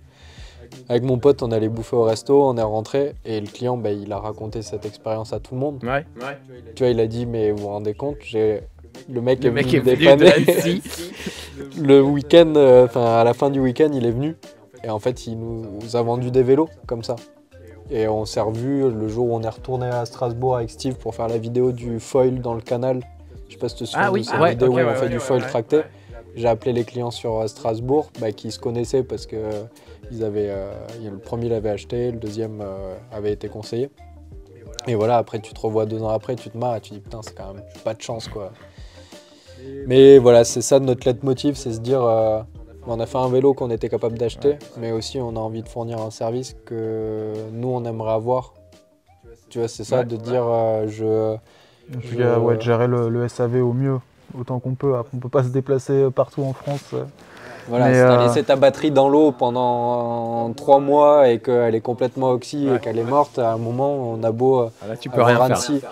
Annecy batterie à côté de chez nous qui remplace les cellules, les BMS, les casings. Quand le truc il est mort, il est mort. Mais donc voilà, il y a aussi la notion de garantie, de contrôle. Donc on essaye de se préserver un petit peu de ce côté-là aussi, parce que si on se bouffait toutes les négligences, la boîte elle n'existerait pas. Demain, si on n'est plus là pour le SAV. Heureusement que la plupart des pièces sont standards, que le système est complètement ouvert, qu'on a fait des choix qui permettront, on l'espère, toujours de pouvoir réparer le vélo.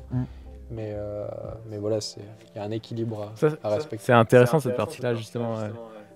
Parfaite transition.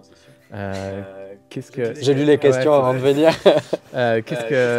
Du coup, les valeurs à la création du vélo, c'était quoi pour vous? Enfin, qu'est-ce qui était super important? La réparabilité. C'est pas un effet de mode, c'est juste... ça fait on a plus de 30 ans tous les deux, on a roulé avec des véhicules. Mon Peugeot 102 SP que j'ai depuis mes 15 ans, il marche encore. Et en fait, on a envie de fabriquer des véhicules qui vont nous survivre, que les gens pourront se transmettre, mais parce qu'on a été éduqués comme ça, parce qu'on a roulé avec des trucs qui ont tenu, on a envie de fabriquer des choses qui tiendront. Et ça, c'était le plus important pour nous. Il y a le style qu'on avait envie de donner au vélo, mais à la fois, en fait, tu peux donner le style que tu veux.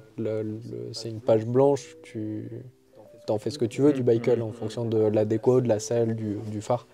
Mais par contre, en termes de conception, c'était ça le truc. C'était de dire comment on fabrique un truc aujourd'hui qui devra durer le plus longtemps possible. Forcément, les batteries, elles ont une durée de vie limitée parce que c'est du lithium, tu as un nombre de cycles. Mais le fait de se dire, je peux la reconditionner, ou demain, cette technologie n'existe plus et il y en a une nouvelle qui la remplace, ça sera toujours du 48 volts. Et en fait, on pourra mettre une autre batterie 48 volts à la place. Tu as des normes qui s'installent, qui se créent dans le temps et le produit, il est fait pour pas devenir obsolète. Après, il y avait la fabrication locale aussi. Oui. Pour la proximité avec les partenaires, notamment pour ces questions de SAV, de service, de réactivité, Puis post-Covid, c'était complètement logique en fait de ne pas faire venir des trucs de l'autre bout du monde. Le prix du conteneur qui est passé de 3-4 000 $ à 20 000 en quelques mois, tu dis les autres fabricants, c'est pour ça qu'il y en a qui ont augmenté leur prix. Ouais, et puis après tu crées de la richesse sur ton territoire aussi, je veux dire, ça paye des gens qui ont des familles, enfin voilà, c'est tout un écosystème que tu nourris, c'est des gens autour de toi qui vont redépenser, enfin voilà, c'est cercle vertueux du local quoi. Sur notre 4e année, aujourd'hui on a des clients qui sont nos fournisseurs. Ça fait 4 ans qui nous font des selles, des cadres, de la peinture, de la découpe laser et des stickers. On a Duf, le vélo avec les flammes, le jaune qui est incroyable, avec du covering sur le garde-boue, avec du covering sur la selle. Il a imprimé sa selle sur les côtés, sur de la bâche. Et lui, que je connais depuis 10 piges maintenant et qui nous fait les stickers de batterie, tu vois, on a fait le choix de bosser en local. Alors, les stickers de batterie, on pourrait les faire en Chine, ils nous coûteraient 20 fois moins cher. Mais en fait, on a toujours bossé avec lui parce que bah, le jour où tu veux changer, tu veux passer sur du mat, il te fait un échantillon, tu testes, et puis quand tu as des trucs un peu délire, complètement délire, là on est en train de faire une série limitée de vélos en collab avec le Roster, les hamburgers que tu as mangé ce midi, on fait une collab avec eux. Bah voilà, je sais que je vais pouvoir lui faire des trucs sur mesure.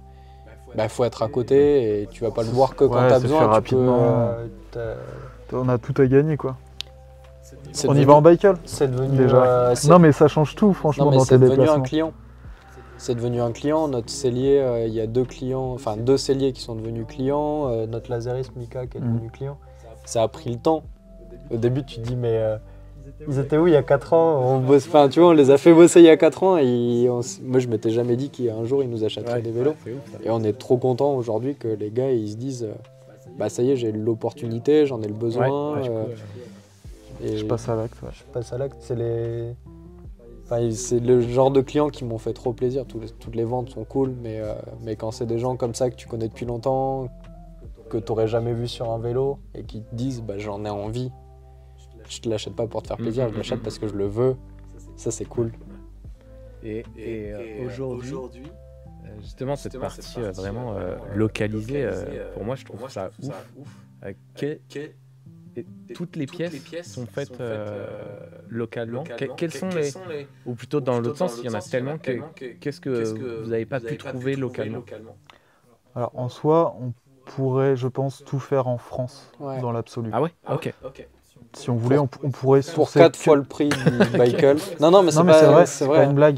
C'est juste qu'après, où est-ce que tu mets tes efforts, si tu veux, et ta valeur ajoutée. Typiquement pour nous le cadre c'était hyper important parce que le cadre sans le cadre il n'y a rien donc pour nous le cadre c'était hyper important qu'il soit fabriqué ici. Déjà c'est un savoir-faire qu'on a historiquement en France mais qui est perdu, donc c'était un peu ramener entre guillemets du savoir-faire ici ou en tout cas le redévelopper. Puis on a fait un design qui nous permettait de le fabriquer en France. Il faut savoir que les cadres de vélo en hydroformage on n'en fait pas en France, c'est tout à Taïwan. Ou en carbone, c'est tout à Taïwan. Mais le fait d'avoir choisi des tubes cintrés, soudés, usinés, les fournisseurs qu'on a, ils ont sorti des machines qui ont un siècle et demi pour refaire des usinages, des fraisages. C'est ça, c'était qu'est-ce qui nous reste comme outil dans nos ateliers, en usinage, en pliage, en découpe, qui ne rend pas le truc trop compliqué à fabriquer. Pour qu'on puisse le fabriquer comme on l'a imaginé. Ce qui s'est passé avec le modèle R, c'est qu'on est parti dans l'autre sens. D'abord, on avait fait un design et après, on a regardé comment le fabriquer. Et là, sur le nouveau modèle, celui que tu vas essayer demain, le R 2024, on est allé voir des gens dans le cintrage spécialisé. On leur a dit jusqu'où vous pouvez aller en cintrage pour pousser l'outil au max. Pour qu'on fasse un nouveau design mais qui correspond au max de ce que peut faire ton outil. Et le nouveau cadre, donc celui-là tu as 1, 2, 3, 4, 5, 6, 7, 8, 9 tubes, je crois. 9 tubes pour faire un cadre. Et on allait voir un cintreur, on lui a dit tu vas nous faire un cadre avec 3 tubes. Ah ouais, ok. Et en fait c'est 2 demi-tubes qui sont cintrés 7 fois. Donc autour de la potence pour partir faire la forme de la selle, redescendre en 2 fois, éviter la roue, revenir au milieu pour le boîtier de pédalier. Il y a 7 cintrages sur le même tube. Et une boucle arrière. Et une boucle arrière rapportée. Et voilà, c'est retravailler, enfin repartir de zéro pour garder une fabrication locale. En fait, si on n'avait pas fait ce choix de nouveau design, de passer sur de l'acier et d'utiliser la cintreuse à son maximum, pour qu'il y ait la réalité économique et le fonctionnement de l'entreprise et pour qu'on fasse du résultat et qu'on se paye, parce qu'on mange le midi, le soir, on a besoin, il faut qu'on se loge.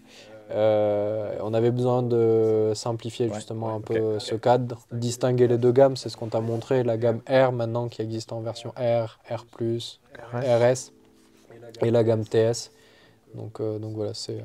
Donc oui, on a fait le choix sur certains composants d'acheter du prix finalement, donc de sourcer en Asie Ouais. quand c'était nécessaire. Au maximum, on a essayé de faire du sourcing européen, Ouais. au pire. Ok, ouais.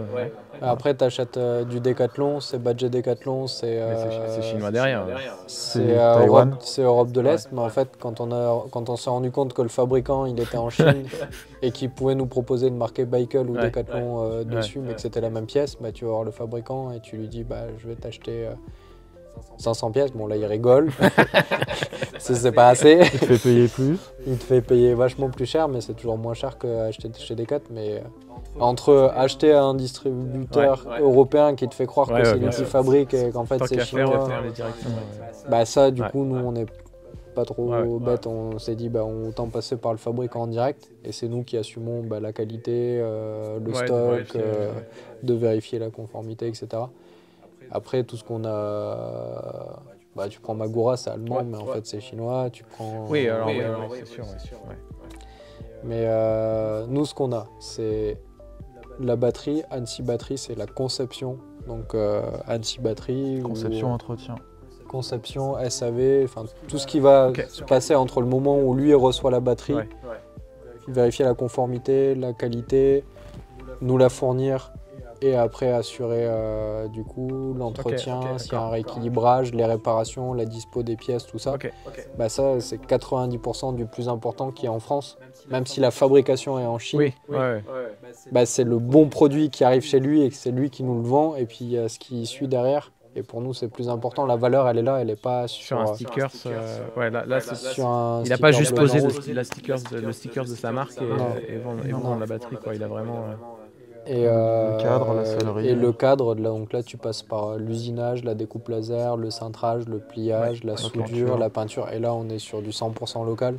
C'est dans un rayon de 15 km autour de chez nous pour les cadres alu. Donc la manufacture, métal inox, Amtech, le pliage donc AEJ Gemtech. Même Christophe, il nous a acheté un vélo aussi. Tous nos fournisseurs nous ont acheté un vélo, c'est ouf. Merci les fournisseurs qui nous achètent des vélos, qui les fabriquent et qui nous achètent des vélos. Et après le cadre acier, lui, il est sous-traité. Donc, pour l'instant, c'est moi qui les soude Là-bas. dans l'atelier. J'ai vu l'atelier. C'est ouf. Voilà, donc on a fait les 10 premiers avec des copains qui sont aux forges aussi, avec Sylvain, avec Victor. Dans les forges, ils sont un petit peu équipés. Nous, on s'est équipés aussi parce que c'était mon métier chez Lazaret. Ok. Avant d'être responsable bureau d'études, je fabriquais des châssis de véhicules. Donc toutes les étapes de proto, j'ai enfin le droit de refaire de la disqueuse parce que j'avais été confisqué. Je l'avais interdit. Il m'avait interdit. Depuis l'histoire du cintrage dans le bureau. Ouais.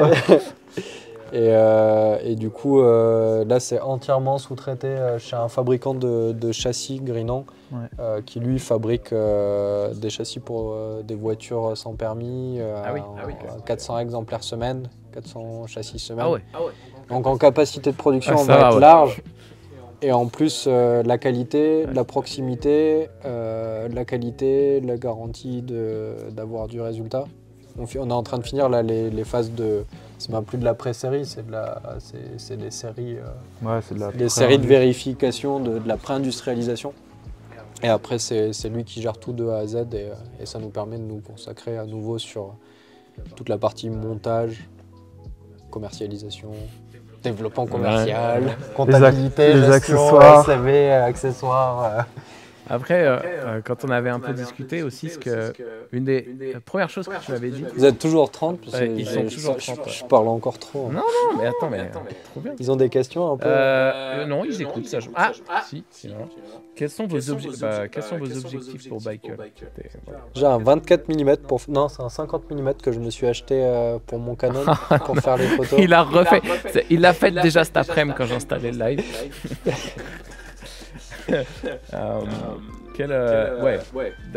Mais on va y venir à cette question justement, c'est comment vous voyez l'avenir de Baikel, votre vision en fait, votre vision un peu du marché et votre vision de où est-ce que vous voulez aller. Je te laisse répondre.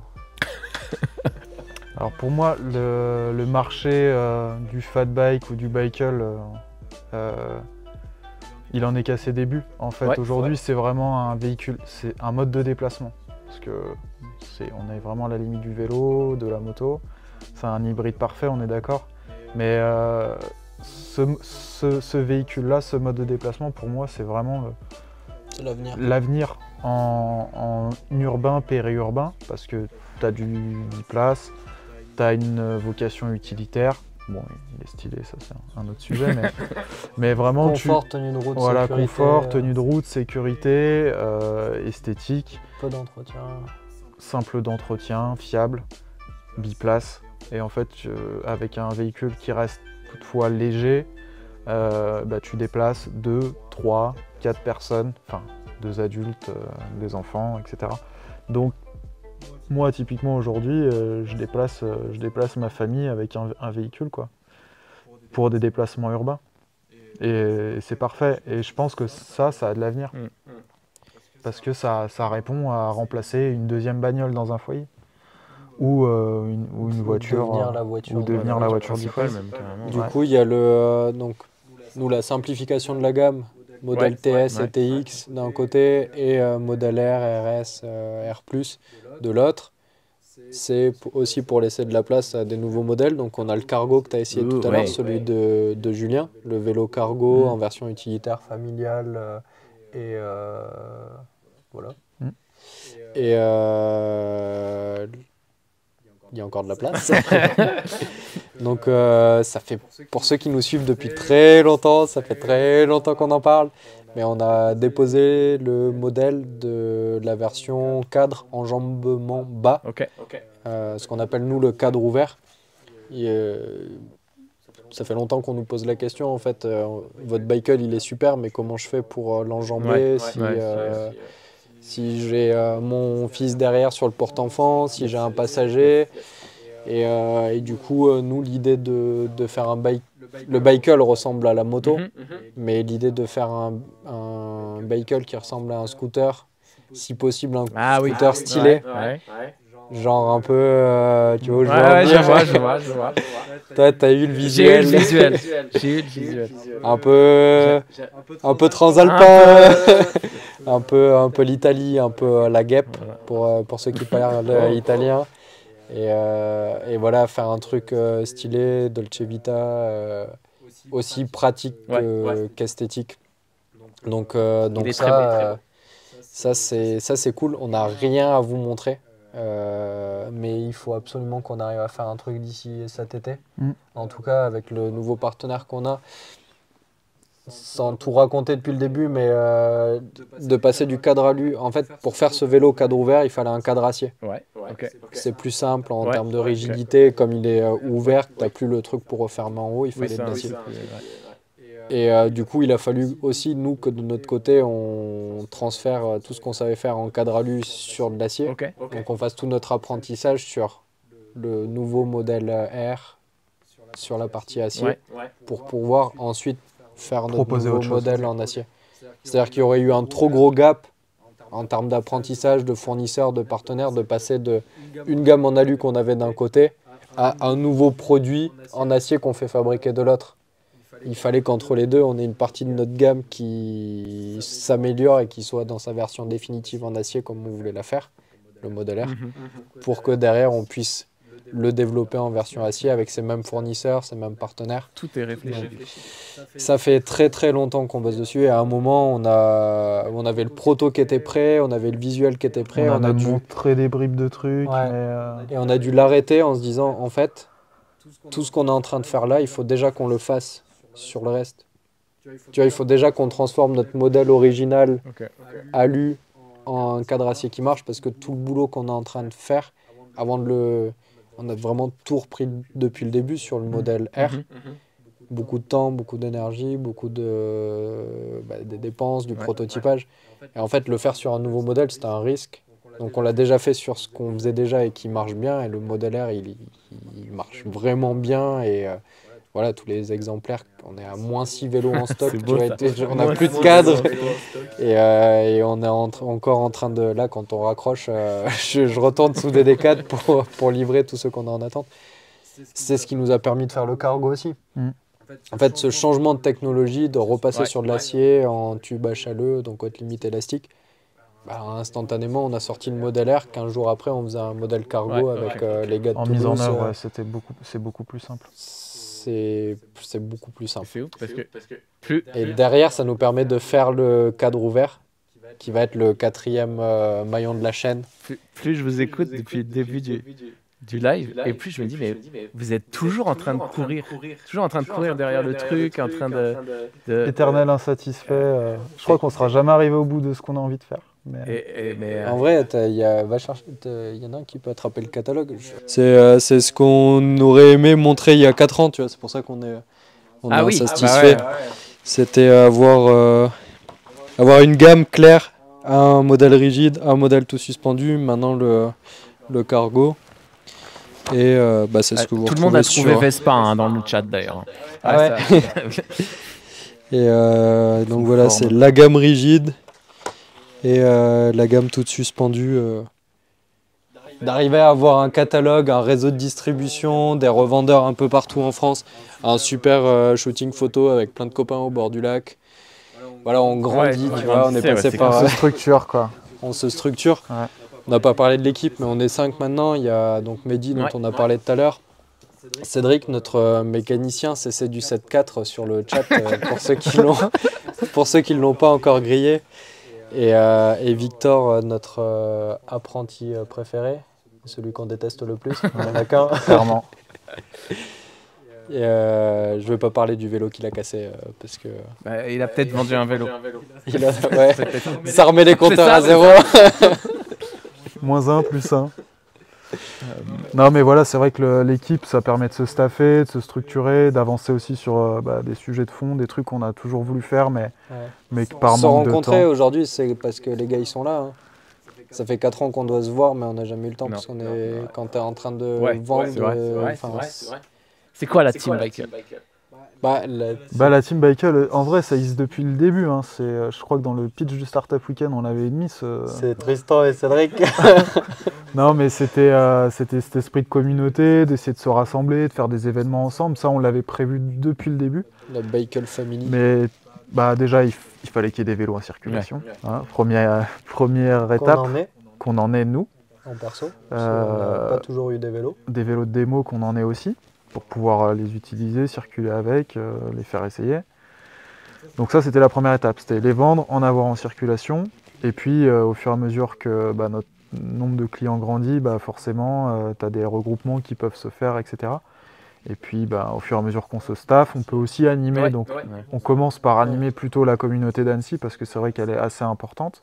Il y a 100 bikes sur Annecy. Il y a 100 bikes sur Annecy aujourd'hui, donc c'est quand même une bonne partie de nos ventes. Et donc là, ça fait un petit moment qu'on essaye d'animer le truc et on essaie de faire des événements assez réguliers. Mais voilà, il a fallu aussi pouvoir se détacher un petit peu du montage, de la prod, etc. Aussi la structuration vous permet de imagine que les 80 premiers vélos, on les a fait sans salariés. Donc pendant qu'on est en train de monter l'entreprise et tout ce qui va autour, tout ce que tu as vu sur les réseaux, on monte les vélos en même temps. Et on monte les vélos, comme on n'avait pas les financements, machin, on va pas revenir dessus. Mais on monte les vélos avec une caisse à outils Decathlon, 46 pièces, qu'on a payé 50 €. C'est magnifique. On a poncé jusqu'au bout. C'était un peu la misère. Mais enfin bref. Mais on a eu un premier salarié, Nicolas, qui est venu en stage de reconversion et qui est resté 11 mois. Et en fait, on n'avait pas prévu d'embaucher la première année. Et le jour où il est venu et qu'on a pu... Il a fait une semaine, et en une semaine, on a fait des devis, on a fait des ventes. On était là, en fait, c'est trop bien d'avoir quelqu'un qui travaille pour nous, parce que pendant qu'il travaille, nous, on fait d'autres choses. Alors les gars, ils me voient toute la journée au téléphone, ils pensent que... que je parle trop, oui. mais voilà, il faut vendre en fait ce vélo. Il faut faire connaître, il faut vendre, et en même temps il faut faire des vélos. Des vélos, de la pièce, gérer le SAV, les garanties. Et le SAV, ça passe par l'entretien, les pièces détachées, les pneus, tout ça. C'est pas que les pannes, c'est aussi une crevaison, c'est aussi... D'ailleurs, en parlant de pièces, c'est un truc dont on avait discuté aussi, dont on n'a pas parlé là, c'est la compatibilité. parce que Ouais. vous avez des pièces standards. Ouais. Et c'était un des premiers trucs aussi que tu m'as dit quand on s'est contacté. Ouais. C'est, mais tu sais que on fait des garde-boue pour, bon allez je le dis, pour Super 73. Ouais, alors ça fait mal. Le constat qu'on a fait quand on s'est lancé dans le business du vélo, c'est ok, il y a plein de gens qui vendent des vélos, mais comment tu les répares? Comment tu. Enfin, moi, la première question que je me suis posée, c'est. Où est-ce que tu achètes tes pièces Quand j'ai acheté ma Mini Austin, c'est j'achète une anglaise parce que les Anglais ils sont bons pour fournir les pièces. Je vais pas acheter une autre marque, un truc d'Europe de l'Est ou de je sais pas où, parce que je veux pas galérer à pas trouver, et avoir une voiture d'une marque qui n'existe plus et pas retrouver les pièces, ça sert à rien. Donc, dans cette même logique, on s'est dit autant être et fabricant et fournisseur de ce qui va être nécessaire pour entretenir, réparer ou recustomiser derrière. Et quand on a fait le site, le proto du site, il y avait déjà le vélo d'un côté, les pièces de l'autre. Donc on est parti des pneus. D'ailleurs, ça devient une contrainte réglementaire, il me semble. Ouais, ça va être obligatoire. La dispo des pièces détachées Ouais. au niveau européen, tout le monde devra s'y appliquer, mais nous on a 3 ans On l'a d'avance. fait, on l'a fait depuis le début. Donc en fait, tu Et- peux acheter un bicycle en pièces détachées sur le site. Tu peux te faire l'intégration, tu vas essayer sur le site, tu vas acheter le cadre, la fourche, les roulements, le Va peut-être vous pédalier. manquer 3 vis, mais au pire, on vous Faudrait qu'on fera, vende les vis. on vous fera un sachet. On vous fera le sachet. On a déjà vendu des cadres à des gens qui avaient des vélos de la concurrence. Ah oui, ok. Cassé. Un Mario, Ouais. Pét- Oui, Ah, bah, je le connais, il est de la squad. un Mario pété en deux au niveau des soudures avec un cadre qui était un peu trop fin et le gars a acheté un bicycle. Bah du coup il y en a un de bicycle dans la squad. Bah ouais. Mais Steph, il a monté- si t'es dans le chat, Guillaume, il a un bicycle ou il a pris autre chose? Bah, il a un cadre avec tout le Il a un reste des TS. pièces. Un TS. Tout le reste des pièces c'est son Je vélo. sais plus. Et ouais, du Guillaume, coup, c'est ça, on confirme. et du coup, on a commencé à vendre des pneus, des chambres à air, à être référencé comme marchand de pièces détachées pour les vélos. Donc au début, on était les seuls, donc on a vendu Quasi. On n'était pas les seuls, mais quasi les seuls à le faire. Après, il y a plein de boutiques qui se sont rendues compte qu'il fallait le faire aussi, parce que tu n'achètes pas un vélo sans penser à ce qui va derrière. Après, nous, on a des super garde-boue. Et comme on Il a a... toujours pas parlé des garde-boue. Non, pour l'anecdote, c'est un client Super 73 qui se ramène un lundi soir, une veille de jour férié, donc c'était un week-end de 4 jours, il était en vacances dans le coin, il avait crevé avec son vélo, et il se pointe chez nous en disant bah, j'ai crevé, est-ce que vous pouvez réparer mon vélo? Tous les magasins étaient fermés, personne ne veut réparer Enfin, il n'y a personne qui est référencé Super 73, il trouve la chambre à air sur notre site, il vient, moi je l'attends, on est à l'atelier, on est en train de réparer son vélo, et il regarde les garde-boue du bicycle, il dit putain mais ils ont l'air trop bien vos garde-boue parce que moi j'en ai des garde-boue mais ils sont là juste pour faire joli.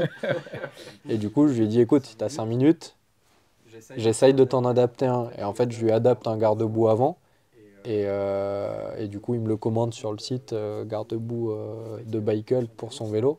J'ai fait une photo, je la mets sur le site et puis je rajoute la référence en disant bon bah voilà un garde-boue de bicycle à 2-3 modifs près, bah, ça pourrait se monter, je me fais un gabarit et tout. Et en fait le client le lendemain il allait mettre un post sur Super 73 France en disant bah ce garde-boue se monte et depuis on fait plein de garde-boue avant pour du Super 73 parce que un soir on a dépanné un client et on lui a adapté le truc et depuis on le fait. On a fait garde-boue arrière aussi pour le S2. Des selles. Des kits Tu de te souviens frein. si c'était RX ou S2 le garde-boue avant? S2. S2 avant aussi? Ouais. S2 avant Ah oui, je crois et que arrière. ils ont juste en tout cas le RX, il y a juste une plaque ici. Ouais. Et c'est tout. Et après, on a fait des kits de frein parce que tu as ok. la conversion frein à câble, frein hydro. Il y a beaucoup de gens qui vendent le kit chez Magura. Ouais. Tu reçois le carton, le truc de purge, tu mets à longueur, tu coupes toi, tu Que raccordes. ta purge. Et en fait, nous, on le propose en pré-purgé, c'est-à-dire qu'on fait la mise en longueur chez nous. Il y a Bah, plus les qu'à le premiers monter. clients qui nous en ont commandé, on les a appelés, on leur a dit tu prends un mètre, tu nous donnes la longueur de tes durites. Et en fait, on leur a fait des kits. Et du coup, on a des kits un peu partout. En Corse, on envoie des kits de Super 73 de freins. Les gars, ils les reçoivent, ils ont juste à le monter sur le vélo. Voilà, c'est le genre de trucs qu'on fait parce que personne n'est parfait. parce que faut le faire. c'est pas parce que c'est pas nos vélos qu'on peut pas fournir de la pièce qui va permettre de soit les faire durer plus longtemps, soit de les entretenir. Et la seule limite qu'on a, c'est, comme je te disais, une cliente qui vient nous voir, à qui on fait l'entretien de son vélo sur Annecy et qui a pas qui a sa batterie qui tombe en panne. Ah oui, ça, la batterie.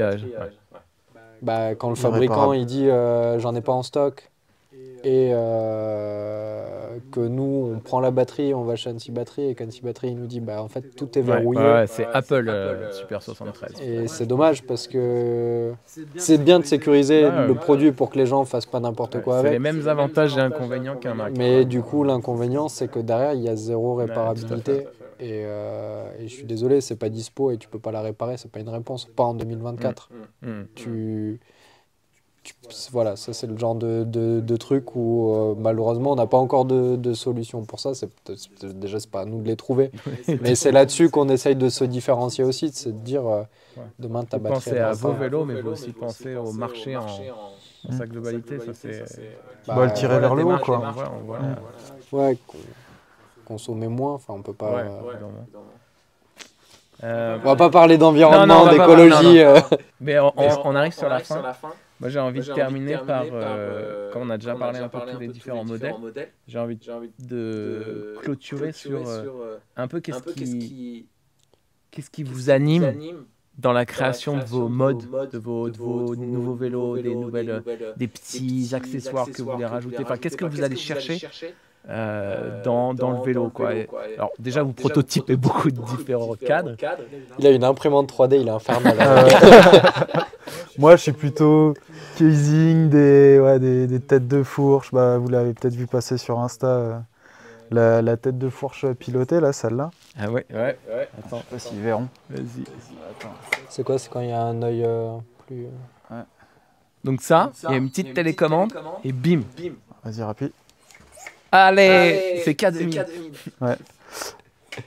Donc ça c'est dans la rubrique inutile mais complètement indispensable.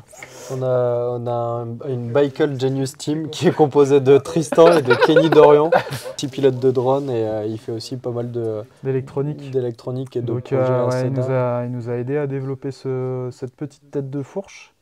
Mais en fait le projet derrière ça c'est de proposer entre guillemets un Bicycle Brain, donc un cerveau qui permettrait de... en fait c'est un anti-démarrage quand le vélo est éteint. Tu peux plus démarrer ton vélo, donc ça coupe l'alimentation de la batterie et puis l'idée c'est de le coupler aussi à une alarme pour que ton vélo soit protégé des opportunistes. Voilà. Donc ça empêche pas ton vélo de se faire voler, mais en tous les cas ça permet de retarder un petit peu. Donc on travaille sur des petits accessoires comme ça de fond, un peu geek entre guillemets, mais pour proposer des trucs en plus sur la sécurité du vélo, sur l'usage. Et on en avait un peu discuté, mais c'est vrai que moi, ce qui m'a impressionné, c'est l'idée d'avoir aussi tout un circuit annexe qui fait qu'il est un peu autonome, ce circuit. Ouais, et que tu peux avoir un GPS dédié, parce que, en tout cas à Paris, les problèmes de vol, c'est une calamité sur les fat bikes.